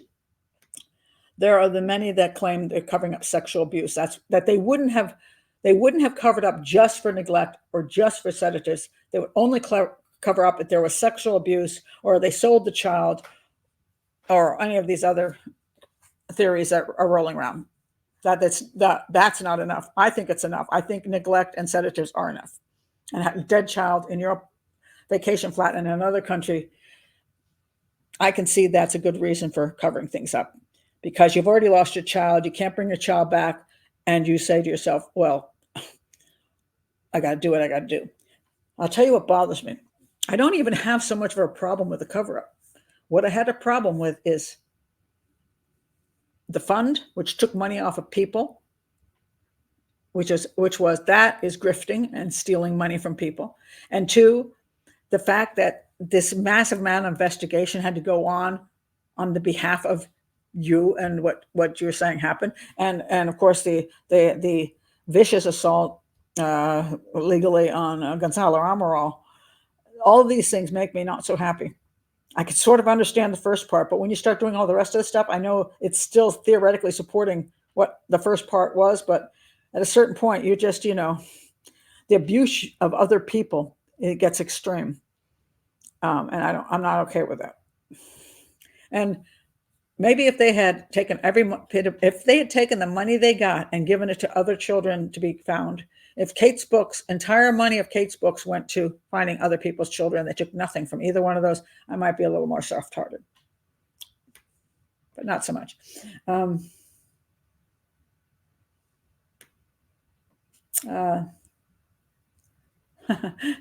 Yeah, it was horrible. It was horrible. And then, they always say, don't leave the dryer open. Yeah. Oh, I still remember her face. That face will never go away from my head. Yeah. And so she's grown up to be a detective. So she's saving lives and she's putting people away in prison who deserve to be there. She's worked child abuse. She's worked sex crimes. She's worked homicide. She's worked domestics.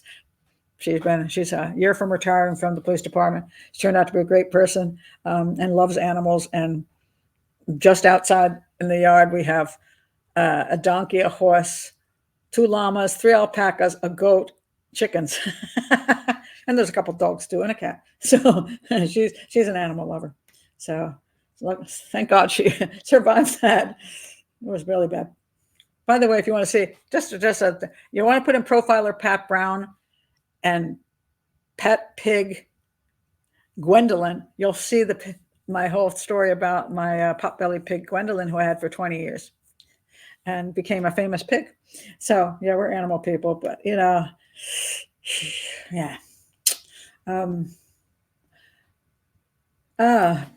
Here's Jan Davis says, "Hi Pat, yes, I believe it was a mistake that blossomed into kidnapping theories, etc. Why have the British police, press, and Scotland Yard shielded them? Again, it's not them. I think it's more the case of the country than it's the case of them. I don't know they give a crap about the McCanns, quite frankly. And they don't have, I don't believe for a minute they have some huge secret information or work for some secret organization, all this kind of nonsense. They were a couple middle-class doctors. And people, they'll find things. They just add in as all kinds of nonsense. And no, I think it was more of a political issue than anything else. And sometimes when things get out of control, they stay out of control for a really, really long time. That's just the way kind of things go. Thank you, Scorpion. I'm sorry I missed so much of the live. You can get to go back. I love hearing Pat's well thought out and explained theories. I learned so much. I'm glad. That's always my hope with this channel. When I used to do TV, I'd get a soundbite, and a lot of times I didn't get a chance to finish what I wanted to say. And now people say I talk too much. It's true. It's true. That's me. But I do get to really explain things, and I've always been fascinated with understanding things, and so that's why I explain things the way I do. I am proud of my daughter. I'm proud of all my kids. I love all 3 of them. They're grand. And oh, you had your pig for 17 years. Oh, I beat you by 3, but anyway, I got 20 out of her. Oh, that's good. But you must have taken real good care with her, because 17 years is a long time, and with a potbelly pig. I don't know if you had a regular pig or a potbelly, but I had a potbelly. It was 300 pounds, not that small. She scared the crap out of people when they came into my house, and she would come out of the closet where she kept her blankets to sleep in, and all of a sudden, this 300-pound pig would come walking through the house. Some people were not my friends. And then we go to the John Bonet case. That's another case that's just really just dragged on for years and years. And I don't think we're ever going to get an answer on that one either. Some of us believe we know the answer, but we're not going to get the answer. Yeah. Oh, somebody had sold their friend over something. Sonia says the fund is the biggest crime. It's money laundering by deception and carries a longer custodial sentence than the original crime of neglected manslaughter, I believe. Interesting point. And many of us have wondered why they were never taken to task over that fund, because it really did seem to be not used for what they said it was to be used for. Real questionable. And yet somehow, again, they're not ever looked at for that fund. Is it because, again, they know something about somebody and they're big up in the, I don't think so. I think, again, it's like, look, the McCanns, people, now understand this. There are people who say everybody in the UK knows the McCanns are guilty. That is not true. And what happens is you're in a bit of a fishbowl on the internet. So once you come to a show like mine, you have ideas about what you think. And when you go to a thing that says the McCanns are guilty, some website says McCanns are guilty, you get people that are like-minded. So what happens is you've got two sides of this. You got the group that does align with the regular media and says the McCanns are innocent, and you get a lot of people who say that they aren't. But most of that is all just on the internet. It's on the internet in fishbowls on web blogs, websites, and YouTube. But in the major media, 99% of it is, if not 100%, is pro-McCann in the sense that they are not guilty, that the child was abducted. The documentary after documentary after documentary after documentary, the McCanns had their child abducted. Now we got Germany saying child was abducted by Christian Bruckner. So there's a lot of people who only spend time in major media. They believe the McCanns are innocent of any wrongdoing. And that is why the media keeps going down that direction. That's why the government will not interfere. Because as long as the whole, the bigger picture of this case presented in the public eye is that the McCanns are innocent of any wrongdoing, and Madeleine was indeed abducted. As long as that stands, nobody's going to jump on the McCanns and do anything mean to them because it doesn't make them look good. I don't mean the McCanns. I mean the people who are doing the jumping on the McCanns. So that's where things sometimes go. It's amazing. You think, well, what the heck? But yeah. Hi, Ruby. New subscriber. Yay. Wasn't mom an anesthesiologist? You know, I'm supposed to know so much about the McCanns. People understand this. There are people out here, and many of my cases that I discuss, and that's the only case they look at. They look at that day and night, and they get every little detail. And I deal with so many cases. If you look at my playlist on all the cases, I not only have the cases I've worked, but I have all the other cases I've analyzed. And after a while, I can't remember who did what exactly.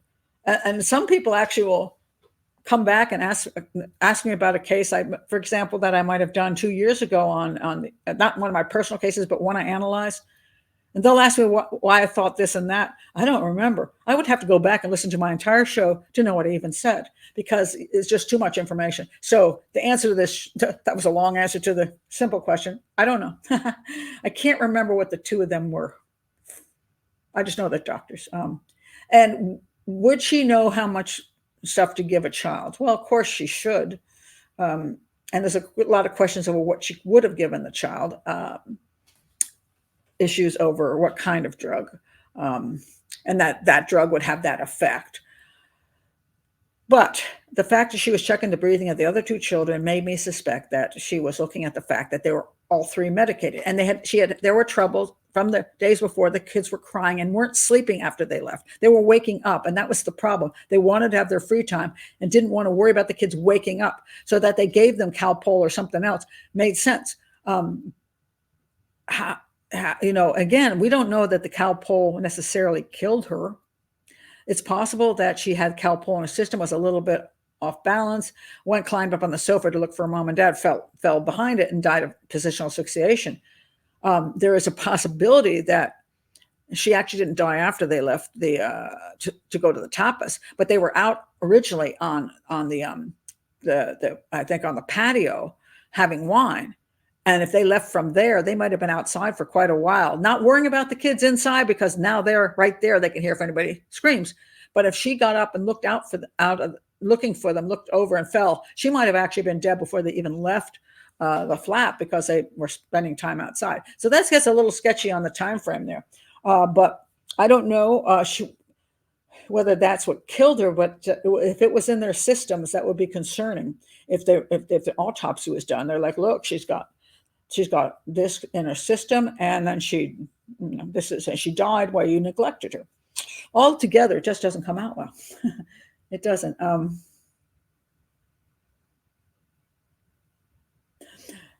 Yes, this is true. Oh, sorry. Wait, I lost it. Okay, people in the UK complain that if they left their kids alone, it is neglect and their kids will be taken away. The British press was brutal and didn't support the McCanns. Originally, this is true. And that's why the McCanns, remember when they fled Portugal? They were all over the McCanns in the beginning because of the neglect issue. Then the McCanns fled Portugal when Kate wouldn't answer any of the questions. They fled Portugal. And then there was the turnaround. And when the turnaround happened, then the press stopped saying mean things about the McCanns. And again, it all comes down to money, in my opinion. I hope that's my first video, not my fist video. When in the sense that I didn't have a strong opinion until I saw Pat's first video. I try to put out enough information that you can come to a conclusion based on what evidence exists and the logic of it. Again, I don't require people to agree with me because everybody does have their own opinions, and I don't always convince everybody that my opinion is correct, and that's okay. But I do try to present it in a way that maybe it's something to be able to ruminate over and come to your own conclusions about, and maybe to be a little bit of an argument against a lot of the nonsensical stuff I see coming out, which people love to glom onto because it's much more exciting. Yeah. So, yeah, they did. They fled Portugal. Oh, so sorry. They should have been child. Again, I'd already just explained why they weren't probably charged with child neglect. Under the circumstances, they were either suspects and they were working on that, or later on, their child was abducted. And yeah, so not everybody charges aren't always given under certain circumstances. It's just there's many times people say, I don't understand why that person didn't get charged for some more minor thing compared to the outcome of what happened. So, yeah. The Smith sighting was around 10 p.m. That's correct. Plain Jane says, yes, a lot of Brits think they're innocent. I did for 16 years, mainly because of the newspapers, and the news is supportive of them. We only get one-sided reporting. Absolutely. So people need to understand that. I know that people on the internet say, oh my God, everybody thinks the McCanns are guilty. No, they don't. I would say there's more people that think they're innocent than they think they're guilty, because the majority of people are getting the major media stuff. And it's all very well scripted. And it's hard to understand that there's more information out there if the information is never presented in the major media. And it isn't. They're very careful not to present it. And the rare times they present any of it, it'll be like what Australia did to me and put me up there as a punching bag to say, ha, she's an idiot. And this guy coming out is probably going to be more of make people who think the McCanns has something to do with it look like idiots. He's going to be the poster boy for McCann detractors, idiots. No. Please understand, I did not investigate in Portugal like that. I did not have the right to do so. I was not a Portuguese investigator. I did not go to any of the people working there and interfere. And I didn't do that. That was not why I was there. I did stay, by the way. I did stay at the location, at the complex, and my actual the rooms I rented actually looked out on the McCanns rental flat. It was pretty interesting. When I got there to Praia de Luz, it was the coldest cold streak they ever had, and it was freezing. There was nobody in that hotel, in the whole complex. It was like nobody was there because it was too cold to even be there. So I got I think it was $50 a night. It was ridiculously cheap. So I was like, okay, I'll stay there. And it turned out I was looking down at the McCann flat. And I was able to walk out to the McCann flat. I did check the windows. I have a video of me with my friend there checking the windows, seeing how the shutters and seeing how they work. I was able to walk around the area and see how narrow the street was. So could Jane see Jerry and Jez and the quote kidnapper on that street and not have them see her or the kidnapper? And the answer to that is no, because it's a very narrow street and at night it's extremely quiet. I was able to see how long it took to get around to things. But no, I did not go and interview people because I felt that was not something I should be involved with. I did look for where Marilyn might be buried, and so I took a road trip and looked at all the different locations that made sense to me. I spent time on the beach to check the signs that I wrote, or Canegra, to see whether that was a place a body could be put, climbed up. So I have a lot of blogs on that. If I remember, I'll link them, a couple of those below, about searching for her body. It wasn't that I thought I was going to find it, but I wanted to see what possibilities there were. So that, and then I got to meet Gonzalo, and we had our time together. And I got to meet some other wonderful people who, Joanna, who worked on this case for gosh knows how long, and some other wonderful people, Portuguese and British. And so I spent about 3 weeks, I think, in Portugal, and it was a very, very good trip. And so, yeah, but no, I did not do investigating because I didn't have the legal right to do so.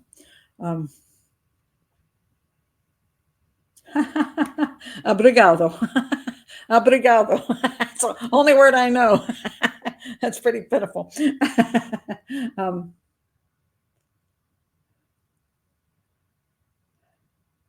Let's see any other comments you have here.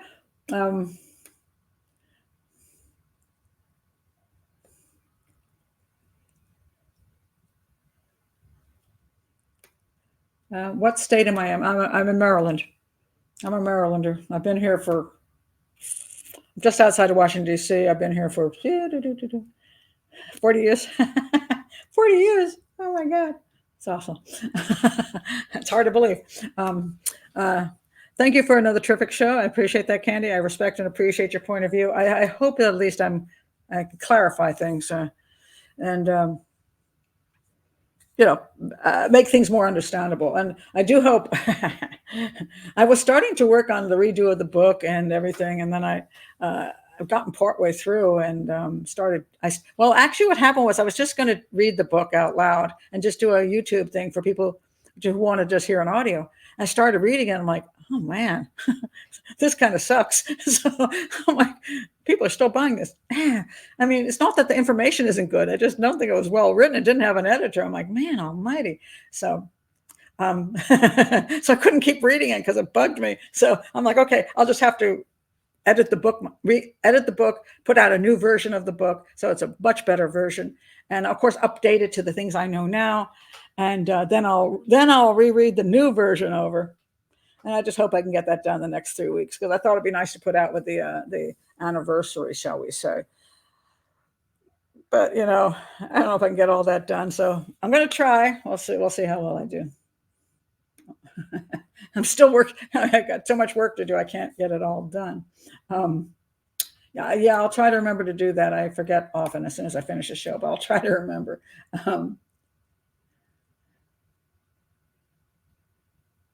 Okay, Tracy, she was not sold, and that's all nonsense, and she wasn't murdered. So you got to, go back to the beginning, because that's what this guy's going to try to say, and you don't want to do that.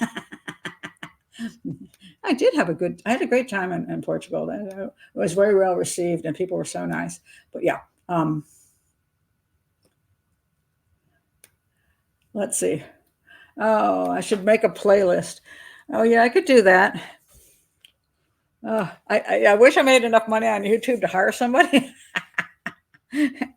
I don't. So it's a one-woman show, one-woman all operation, not a, it's just, that's why I don't edit either. Cause I'm like, yeah, I'm not doing that. It's like editing is torture and takes so much work. And I'm like, yeah, I'm willing to just have things that go wrong and just say, what the heck with it. So I don't edit. I do everything straight through. But yeah, there's so much to do on the show and so many things I want to do. I hope I'm very pleased. I've reached a point, at least, where I feel like this. I've been here for 3 years now, and I've gotten to the point where at least I can put food on the table. And so I'm looking forward to being able to do this for the number of years to come and be able to do a lot of the other things I want to do with this channel. That's going to be exciting. But probably I got so much work to do, so I can't afford to have an accidental death or any other kind. Thank you very much, Laura. I appreciate it. Oh, Wendy, you're so sweet. Okay. Oh, that's another good point. Yes, let me point this out for all cases. All you have to do is type in Pat and McCann, and they come up. But here's what you do: is you go to the search engine in YouTube, and you put in Profiler Pat Brown, and you put in McCann, and every video I've ever done will come up, and some videos that I did on other channels or in the media will come up. But if you also want to know something about other cases, do the same thing. Put in Profiler Pat Brown in the case you're interested in. I just did the Todd Willingham case, for example. And you could put, let's say you're interested in the Willingham case. You put in Willingham, Profiler Pat Brown, Willingham, and you'll come up with that video. You can put in Pat, whatever, all the cases I've done, such as hundreds of them now. And a lot of people don't, you can go to the playlist and go like this and just check them all out and say, oh, I like that one and I'm interested in that. But if you got something you really want to know about, put it in the search engine, because I don't know how many times I see a comment, hey, Pat, could you analyze this case? I'm like, Maura Murray, already done. Yeah, go check it out. It's already been done. Whatever. And so, but it's easier for me if you just go there and check it out yourself by putting that in the search engine. Profiler Pat Brown and whatever case. But yeah, I do want to do some more playlist stuff. But that's some people want. Can you just have a playlist for Australia cases, UK cases, Canada cases? That's something else I want to do. It's like, if only I had enough time. If only. Oh, that's very nice. Thank you very much from Portugal. Glad you're here. Oh, that's very nice, Rose. I appreciate that.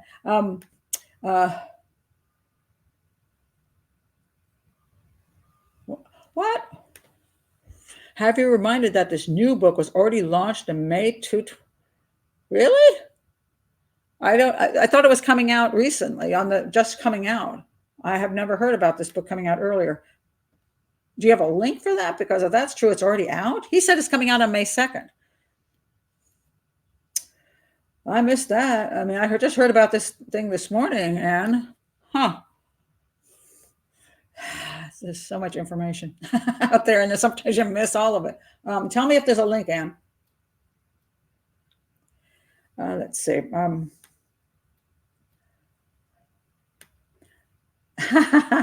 You need an assistant. In a way, Harper, I do, but on the other hand, I'm not very good at directing people to do things and trying to manage. I've never been a person who manages other people very well. That's why I'm divorced. But anyway, I've always worked as an independent contractor.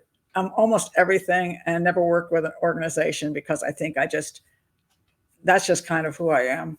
I'm a rather disorganized, but very person of the moment, and I get fascinated with things, and I do that. Some people say I have ADD. Yeah, who knows? Maybe I do. But I do a lot of stream of consciousness stuff when I write and when I do my shows. A lot of research prior to that moment, but I don't know that I can manage anybody else besides myself. I think I'm not capable of doing any more than that. I'm a lot of work.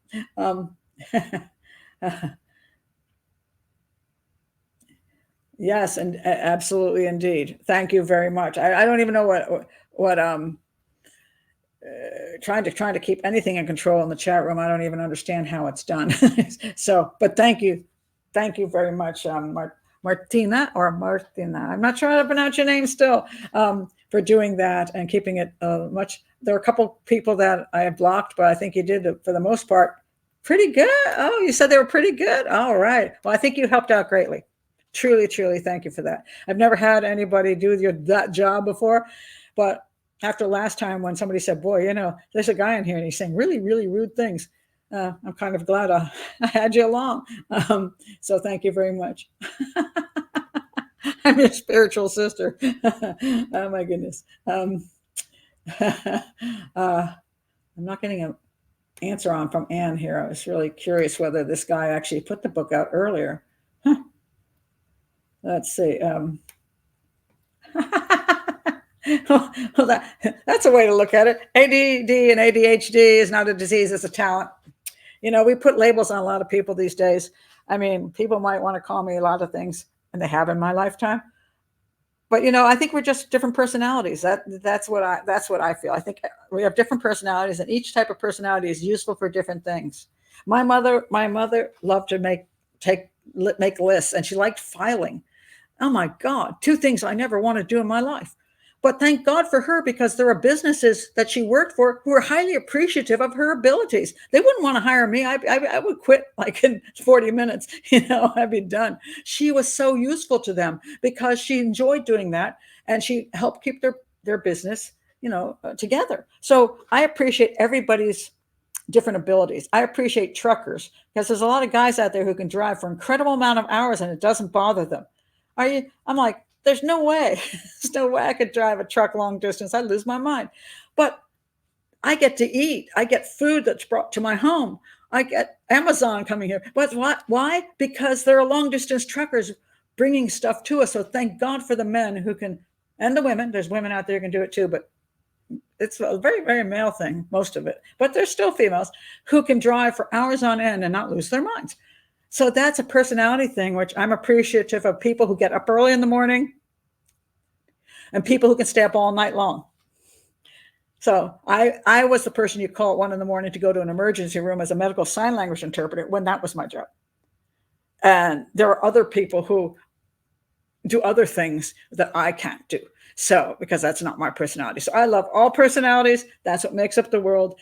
It means that we can survive, because if we only had one kind of personality, we'd be doomed. We'd be 100% doomed. Scatterbrained. Really? Okay, well, we'll go like that. It's an interesting point. Unnecessary sedating kids isn't really an accident. You could go with a manslaughter charge on that and say it's not. It wasn't intentional that the child, if they sedated the children and one of them died because the sedation did something. Let's say Madeline did fall off the back of the couch, and she died of positional asphyxiation. The cause of death would have been positional asphyxiation, but the secondary cause of death would have been sedation. In other words, that contributed to the final cause of death. Therefore, it's not a premeditated homicide. It wasn't even murder, but you could get a manslaughter charge out of that. You could, if you could prove it. But how can you prove it? Madeleine's body has never been found. We don't know what happened to her. We don't have an absolute on that. And in theory, I'll say it in theory, she could have been abducted, even though there's no sign of abduction, and even though all the evidence doesn't point to abduction, even though all the evidence points the other direction. To this day, we cannot say, I cannot prove there wasn't an abduction. But then again, those people on the other side can't prove there is an abduction, and they can't prove that she didn't die of some accidental death to this kind of thing. So that's where we stand, and that's why it's not in court. And the court, people say, well, okay, there's all the circumstantial evidence and stuff. I'm like, okay, they don't have a body. They don't have cause of death. There's no court and no prosecutor in his right mind who's going to pull the McCanns into court, considering especially that Scotland Yard has been saying for all this time it is an abduction. 100% is an abduction, and spending 20 million pounds or dollars or whatever on it. That prosecutor already has that hanging over his head. Unless they find her body.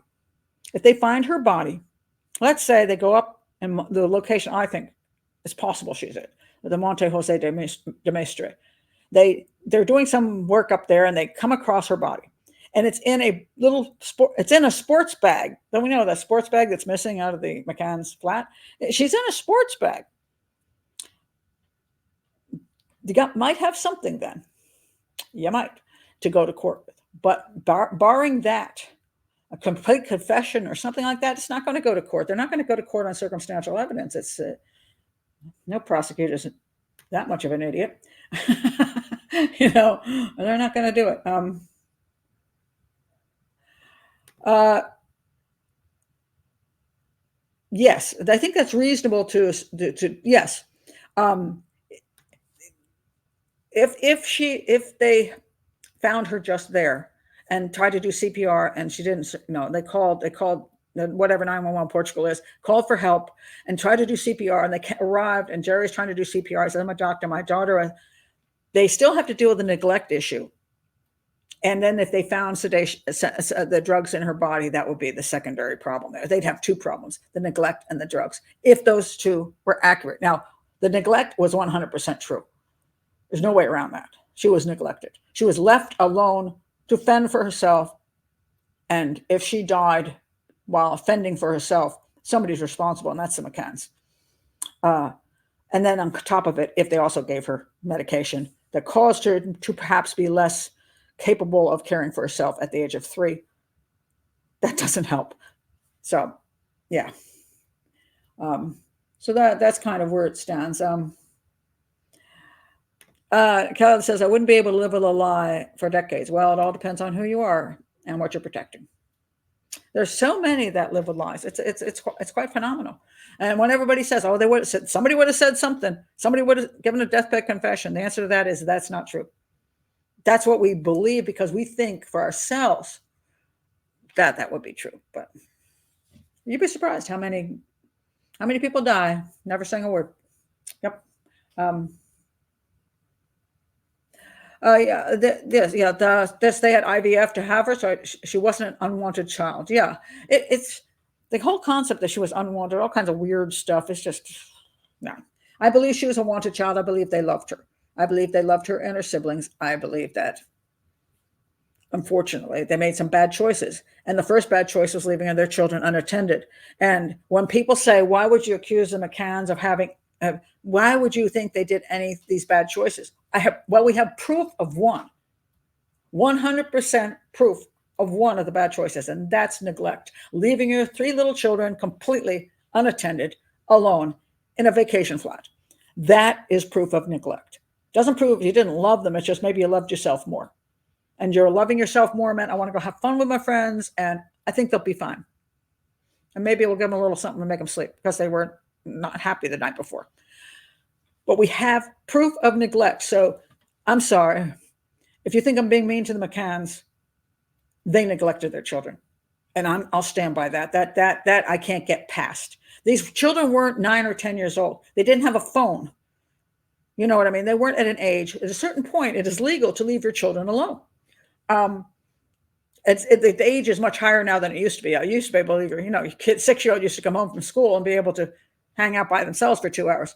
Now it's not so low, but by the time they get up, I think it's 9 or 10 now, they can stay home alone. I mean, they can, especially if these days we have cameras in the houses and cameras outside the houses. They have a phone they can call parents on. So you can leave a child. The child does not have to be necessarily babysat when they're 10, 11, 12 years old. So if you're in another country, let's say you're in a hotel, you bring with you you have a 10 and 11-year-old. And you have a lovely hotel room, and you decide at a certain point, you've already taken the kids out for dinner, but you want to go out a little bit later and have, maybe you want a fancier dinner, and down the street, you want to have some drinks. You leave your 2 children, the 10 and 11-year-old, in that room. You leave them with a phone, and you leave them with a locked door. And you go 1 block down the street where you cannot see or hear them to have some drinks. You have the phone with you. You call them up and say, how's everything going? How's everything going? That is okay. That's not neglect. Those are kids who are old enough to stay in the hotel room, watch TV. Now, can theoretically one of them open the door of the hotel room, run out down the hall, go down a staircase and run out of the hotel and get killed or kidnapped? I guess they could. But at a certain point in life, you have to allow your children to have some level of independence.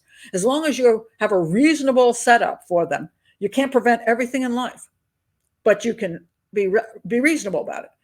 But 2-year-olds and a 3-year-old should never, ever, ever, ever be left alone. It's even in your own house. You have to leave them alone to some extent. And children have died in their own house in seconds. just because they're toddling around and mom goes to the bathroom, and while their mom goes to the bathroom, the kid wraps themselves on a cord on a curtain. Mom gets out of the bathroom, her kid's dead. Those kind of things are horrible accidents. You can't. What are you going to do? I mean, you're watching your kids in your home, and there's those moments can happen, but you don't leave your 2-year-olds and your 3-year-old in your home and go out to the store and go shopping. You don't do that, and that's essentially what the McCanns did. So, right there, I have a little less sympathy or empathy for the McCanns, because they did leave their children unattended, and that appalls me to this day. It appalls me. So anyway. Well, thank you very much. I appreciate that. Okay. Okay. That's my last speech. I'll let you all guys go now. Anyway, that's my thoughts on this. I don't know what this is, but it bugged me. So what you should never do when you're sleeping, because I go to bed at 2 or 3 in the morning, and so I never get up before 10. But what I do is sometimes I get up to go to the bathroom like any person my age does. And when I get back in bed to go back to sleep for the next 2 hours, I make the mistake of doing this. I wonder what's in my email. And I found the email, and I want to thank Christos for sending this to me, that said, hey, did you know that? And here's the information. And then I couldn't go back to sleep. And I'm like, oh, this is so annoying. So here I am. And so never check your email until you really want to get out of bed.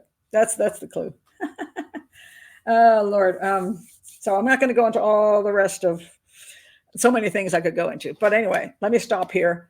Thank you for being here. And thank you, Martina, for, I still wish I knew how to pronounce your name properly, for doing the moderating. It certainly helped a lot. So it seemed to be pretty calm considering.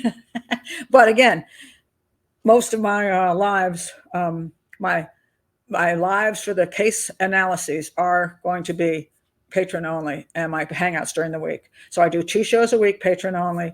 And if you want to be involved, please do click the link. It's $5 a month. It supports my channel. I'll get you in the lives. And then also now, if I do public lives now, I do also send a message over to my patrons so they know about it. I was just said, hey, Pat, you should let us know first. I'm like, yeah, I should. So I'll do that. And it's much more peaceful over there. And you're also part of the community. We have little chats during the week, and I answer more questions. And your requests for shows for certain cases will be looked at more thoroughly because you're patrons. But again, I'll point it out. All of my shows are all public. Every single one of them. Once I do my normal live shows, about a week goes by, and then I make them public. And so I want everybody to be able to. I don't want to hide things. I don't like hidden shows. I find that highly annoying. So I know some channels do that. I'm just like, oh, if I don't pay it $10 a month, I don't get to see these hidden shows. It doesn't sit right with me. That's everybody's got their own style and their own way. But yes, please do subscribe to the channel. That helps tremendously right there. And check my playlist and check the search engine of YouTube, Profiler Pat Brown, and whatever you're interested in. Join Patreon. And if you're out there, bug me to finish revising my book for the anniversary date. And then I will read the whole book and put that on YouTube. Yeah. But revising the book is not fun.